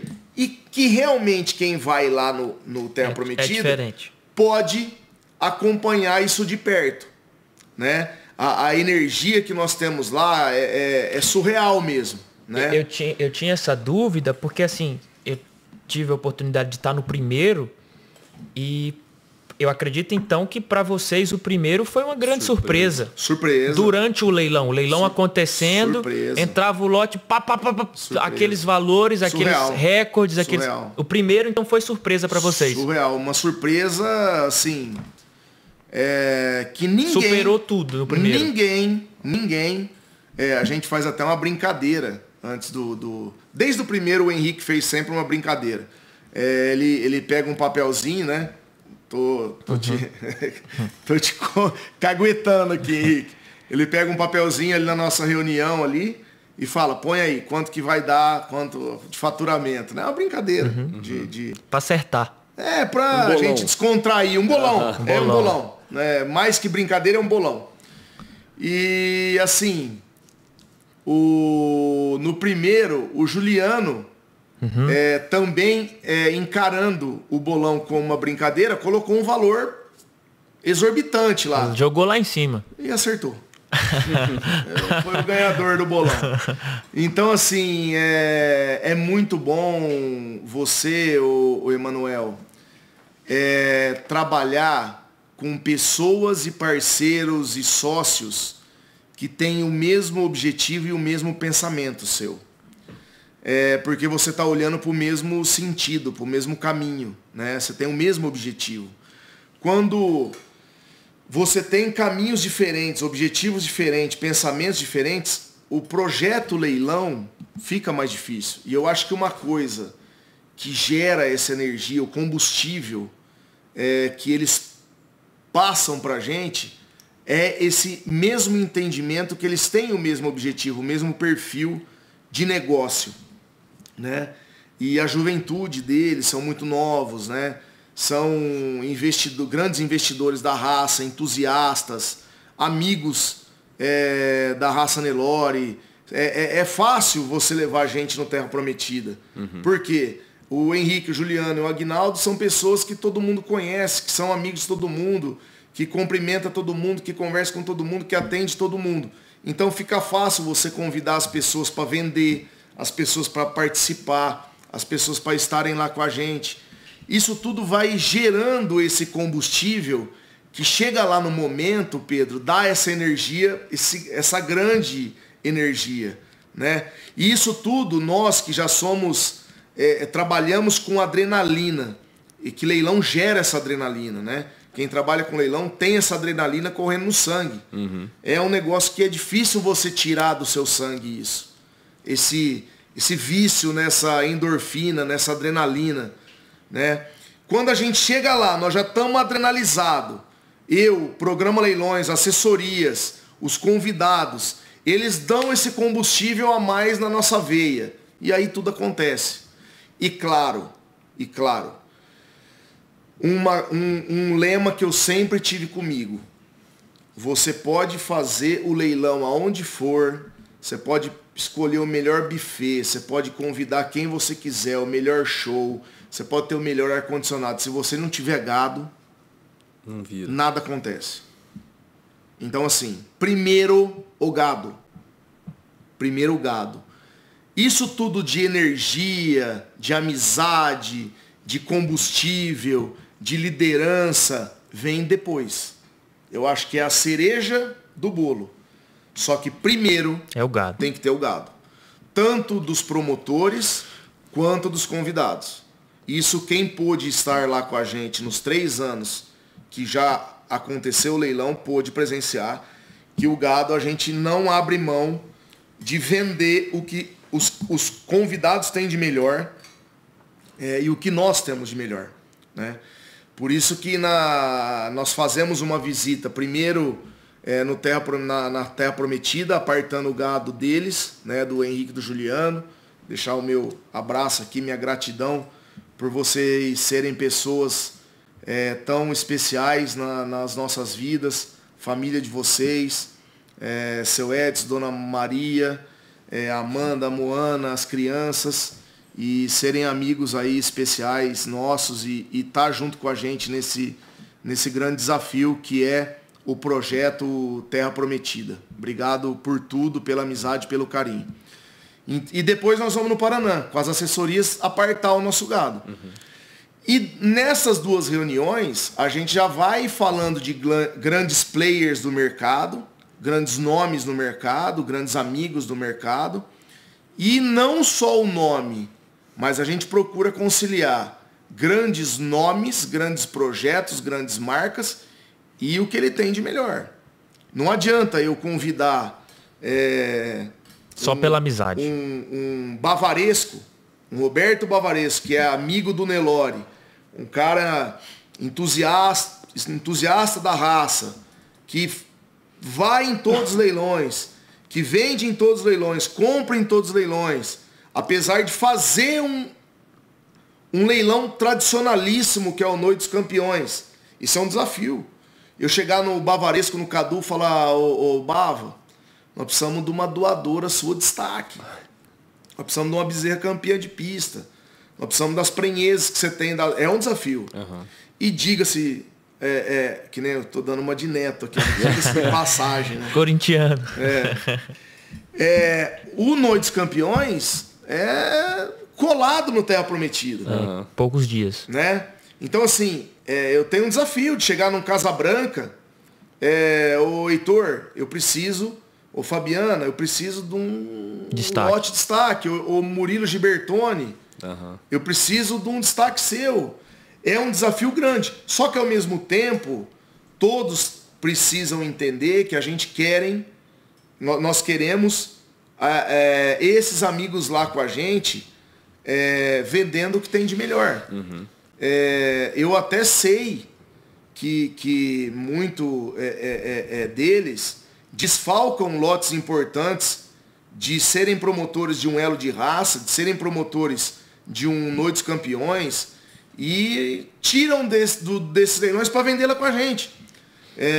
Mas, de novo, estou falando tudo isso que se a gente não tiver gado, fica aqui um mandamento da lei dos leilões, seja ele virtual, seja ele presencial, seja um Terra Prometida, um Noite dos Campeões, um elo de raça, um leilão de touro, um leilão de embrião, um leilão de qualquer coisa.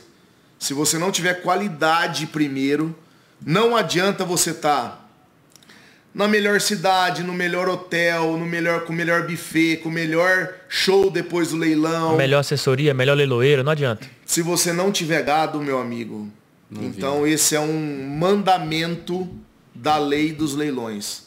Ter gado de qualidade. O resto depois você escolhe. Eu posso pagar o buffet, contratar o buffet X e não o Y. Eu posso chamar a assessoria A e não a assessoria B. Eu posso chamar 10 assessorias, mas o que manda é o gado.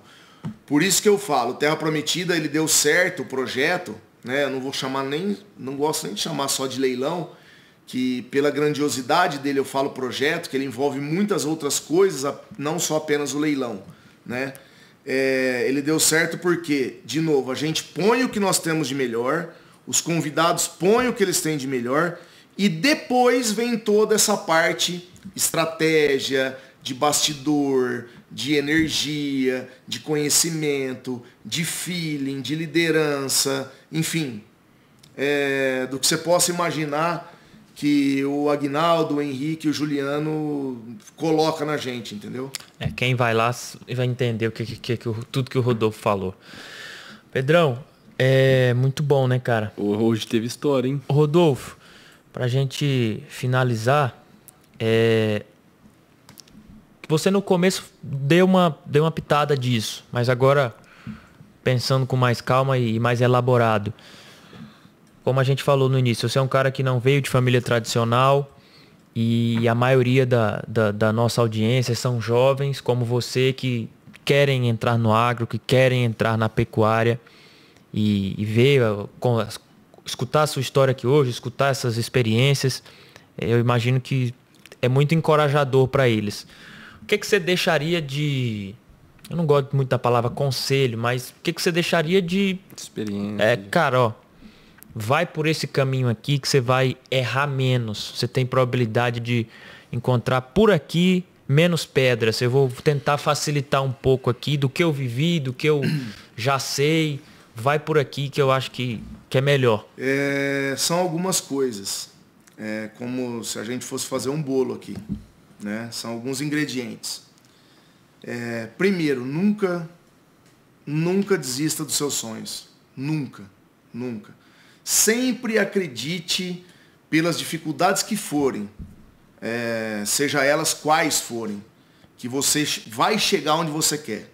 Eu fui assim, eu sou um exemplo disso.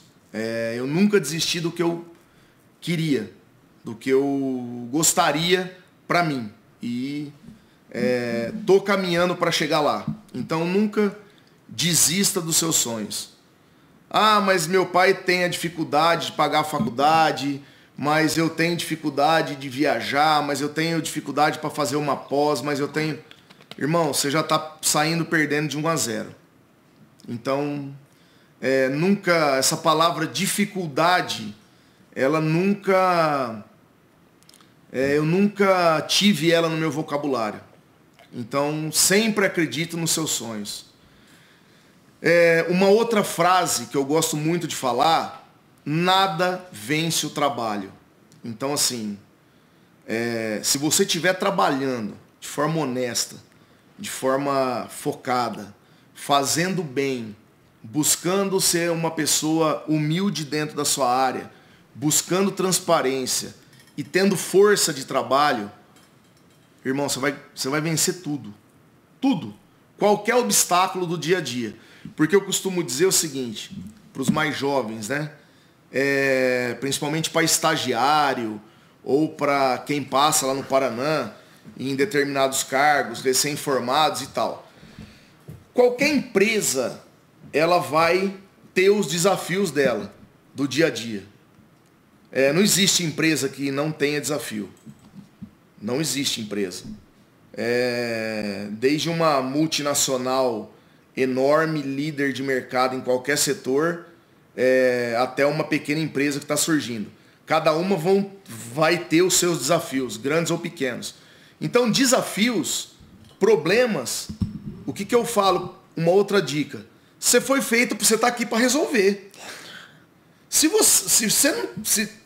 você não resolver problema, a empresa não precisa de você. Uhum. Outra coisa, empurrar problema para frente. Uai, eu não preciso contratar um veterinário, um zootecnista, um agrônomo. Eu vou contratar um empurrador de problema. Ó, o problema está aqui, você empurra para o Pedro hoje. Amanhã apareceu outro problema, empurra para o Manuel. Depois de amanhã apareceu outro problema, empurra para o Rodolfo. Não é isso. O mundo corporativo hoje quer pessoas que resolvam problemas. Problemas entendam como desafios. Desafios entendam como você vai resolver, vencer o desafio, trabalhando. Por isso que eu falo, essa frase, ela é iluminada, cara. Nada vence o trabalho. Com o trabalho você vence qualquer coisa, qualquer desafio. Não adianta você desanimar. Eu sei que tem dias piores. Procura buscar uma ajuda na família, coisa que eu cheguei muitos dias em casa, depois que eu já era casado, e a minha esposa, a Juliana, mandar um beijo aqui para ela. Hoje até a minha filha participa dessas conversas. Eu acho que a família é um outro ponto muito importante, é um pilar muito importante de você ter sustentação no seu trabalho. Você chega um dia desanimado, quem te joga para cima é a família, né? Não buscar amizades que te jogam mais para baixo, que os amigos também podem te ajudar. De novo, lá no começo eu falei, família, amizade e é Deus. E ter fé em Deus que tudo vai dar certo, que tudo passa, que Jesus é o nosso caminho, Ele é o dono da verdade. E tudo que acontecer de desafio, nada é por acaso. É porque Ele tá te colocando esse desafio no caminho e você atravessando esse desafio, você vai ser uma pessoa melhor. Então eu acho que é por aí. A vida, ela é feita de momentos que a gente para se perguntar, o Emanuel, viu, Pedro? Você fez uma brincadeira aqui no começo, eu sou mais velho que vocês. E eu já sou uma pessoa que tem uma filha que vai fazer 15 anos, tem uma família estabelecida. Graças a Deus sou um cara que tem um emprego, um cargo de responsabilidade grande, né? Então tem dia que eu me pergunto, cara, mas por que isso apareceu na minha vida? Por que eu tô com isso daqui para resolver? Eu merecia isso, mas aí a resposta é Deus, a resposta é Jesus. Busca, acredita, faça uma oração, independente da sua religião, da sua crença, busca a força em Deus, busca a força na sua família, busca a força nos seus amigos, que tudo vai entrar no trilho de novo. Se eu pudesse deixar aqui uma última mensagem, seria essa. Cara. Show de bola. É isso aí, Rodolfo. Obrigado, cara. Obrigado de verdade por tudo, pela conversa, pelo papo, pela Obrigado amizade. Obrigado você, meu amigo. Eu vou deixar aqui também um testemunho. Eu sempre admirei o trabalho seu e do seu pai. Obrigado. Vocês são dois caras batalhadores, dois caras que começaram no Nelore de uma certa forma humilde e hoje continuam com a mesma humildade. Em todo lugar que a gente se encontra, vocês me tratam da melhor maneira possível, como o primeiro dia que vocês me conheceram, de uma maneira simples, de uma maneira humilde. O seu pai é um cara especial que eu conheci na raça. Vejo mais você, porque você está mais aqui em Uberaba, né? Mas o seu pai, quando é uma felicidade quando eu encontro ele, o abraço que ele dá na gente, você percebe que é um abraço verdadeiro, né? A gente lembra das histórias que nós passamos juntos aí, como você lembrou da vaca hoje, né? Tivemos várias histórias juntos. Então, obrigado por ser meu amigo, obrigado por a gente estar trilhando esse caminho junto. E o que precisar de mim, eu estou à disposição. Falei para você lá em São Paulo. Faço com o maior prazer dentro dessa agenda maluca que eu tenho, né? Que é São Paulo, Goiás e Brasil aí andando leilões, exposições, visitando cliente. Tem o nosso escritório em São Paulo também, que eu estou muito presente em São Paulo hoje. Legal. Então, assim, o que precisar, a ABCZ Jovem, o Nelore Vitória, precisar de mim, eu estou à disposição de você, do seu pai. E saiba que isso assim, um carinho que eu tenho especial por vocês, pelo criatório de vocês. Obrigado. Obrigado de verdade. A gente fica emocionado de verdade. Ele acompanha todos os Zebucast como Coisa pai, boa. como coruja. Tomara que ele assista o meu também. Não, ele acompanha todos, ele me cobra, ele Coisa boa. como pai e como patrão. Ele me cobra, ele fala, ó, foi assim, foi assado, tinha que ter feito isso, tem que chamar o fulano. E que isso é normal. De exemplos, e que sirva de exemplos para filhos e pais, que eu sei o tanto que teu pai te cobra, e cobra de uma certa forma positiva. De uma forma positiva. Né? Por isso que você está virando a pessoa que você já virou positiva. E que você vai virar ainda. Né? E ele me ensinou muito isso. Eu sei que você tem uma ligação muito forte com seu pai também. Sim. E você falou que você não tem vergonha nenhuma de dizer que ele foi encanador, que ele te ensinou a trabalhar. E eu também do mesmo jeito. Pelo contrário, hoje eu tenho muito orgulho de dizer isso. Eu também. Meu pai foi servente de pedreiro. Sim. E eu também sou muito orgulhoso em dizer isso. E o que ele me ensina todo dia é trabalhar. É isso que ele me ensina. Isso aí. E eu tento seguir um pouco. Obrigado, você também é um amigo da nossa família. Obrigado eu pelo convite. Conta com a gente. Obrigado. Conta com a BCZ Jovem. Obrigado. Conta com a gente. Estamos sempre à sua disposição, viu? Agradecer o Pedro também, em nome do Nelore Paraná e em meu nome, pelo convite, por esse bate-papo gostoso. Parece que a gente tem, assim, o tempo já passou bastante e a gente poderia ficar aqui a tarde toda, o dia todo falando que ia ter assunto ainda. Uhum. Mas obrigado, obrigado mais uma vez pelo convite. Para mim é um motivo de satisfação poder gravar esses podcasts, né? É o segundo que eu gravo já. E fico muito feliz de ser convidado para gravar. Porque eu acho assim, que nem eu disse, se eu posso ajudar alguém na vida de várias maneiras. E eu acho que experiência, você passando experiência, histórias, às vezes, não só para as pessoas fazer a mesma coisa, ou para não fazer. Você fala, ó, eu não vou fazer o que esse cara fez que é errado. Deu ruim. Né? Deu ruim. Então, assim, eu acho que o podcast, qualquer tipo de podcast hoje, ele serve de exemplo, né? As histórias servem de exemplo para você passar para as pessoas o que você viveu, o que você sabe, o que você conquistou, aonde você quer chegar, né? E é muito bacana estar aqui com vocês. Obrigado, viu? Rodolfo, obrigado a você. Não, pode falar, vai lá. Não, só eu acho que esse assunto hoje você gerou muito conteúdo pra gente, ó. E quero parabenizar pela sua última frase, que eu acho que foi esse Verdade. conselho, um dos mais bonitos que deixaram aqui até agora, porque foi muito bem estruturado, você deu... Foi com o coração, né? Foi de verdade. Pilares, achei... Parabenizar por isso, Obrigado. pelo assunto, A gente pela entende, trajetória. quando a gente vê a pessoa falando, tem mais tempo, né? O podcast tem essa vantagem de ter mais tempo para conversar com mais tranquilidade, a gente entende o porquê das coisas, né? Ele sempre falou a conversa toda, família, Deus, amigos, então você vê amigos, você vê a base, você vê de onde vem as coisas, por que acontecem as coisas. Ah, é por acaso, vê o cara lá em cima, não sabe de onde vem as coisas. Quanto mais eu treino, mais eu tenho sorte. Michael Jordan. Quanto mais. Fala, nossa, você tem sorte demais. Quanto mais eu arremesso. Para finalizar, juro que vamos finalizar. Que o Júnior tá falando aqui no nosso ouvido, porque já tem 1h40. Porque também podcast muito longo, o entrevistado passa a ser chato. Então vamos finalizar. Mas tá ótimo.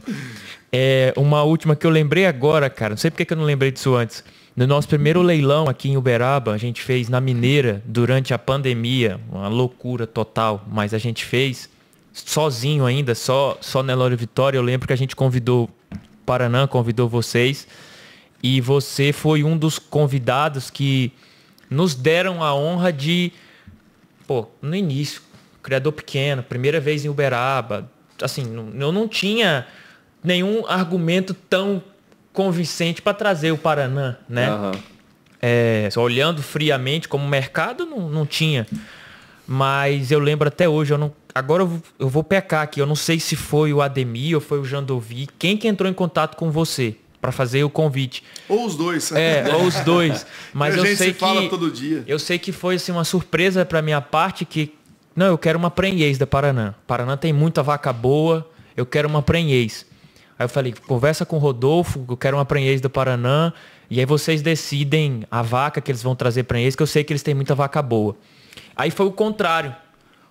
Eles me devolveram uma lista que você passou. O contrário, assim, você mandou 15 vacas, 20 doadoras assim no WhatsApp. Manda ele escolher. Você devolveu com 15 doadoras top, as melhores do Brasil, e falou... Manda ele escolher a que ele quer. Lembro demais. A gente escolheu a pintura. Sim. Vocês venderam a prenhez da pintura. Nós compramos a prenhez da pintura. E foi um dos melhores animais já nascidos no Nelore Vitória. A gente vendeu a alta soma. Foi campeã de pista no time da Casa Branca. Esse animal dessa prenhez que você falou assim, escolhe qual que você quer. Irmão, isso é... Lembrei disso agora. Isso é, de novo, voltando aqui. Saindo um pouquinho da pecuária, dos leilões. Fazer o bem, colher o bem, com pessoas do bem, acreditar que tudo entra nos trilhos uma hora. É isso aí. Obrigadão mais uma vez, Rodolfo. Obrigado gente. Leva pra casa o boné do ZebuCast. E eu gosto, hein? Obrigado. E a canequinha é sua, tá? Essa caneca branca é sua, leva pra casa. Obrigadão, gente. Abraço na família, abraço em todo mundo lá. Você também. Vamos estar junto na Exposebu. Não vou pedir pra você deixar um abraço pro teu pai, que eu já vou mandar aqui. Abraço, meu amigo. Ele vai ver. Abração, gente. Foi isso, esse papo especial, esse momento especial. Agradecer pela audiência, pela paciência. Falar que a gente está em todas as redes sociais, baixa no Spotify, assiste no YouTube, vai ver os cortes no Instagram. Estamos em tudo que é rede social. E fiquem com Deus. Até a próxima semana. Obrigado a todos, né, Pedrão? Valeu, Manuel. Um abraço a todo mundo. Obrigado. Com Deus. Tchau.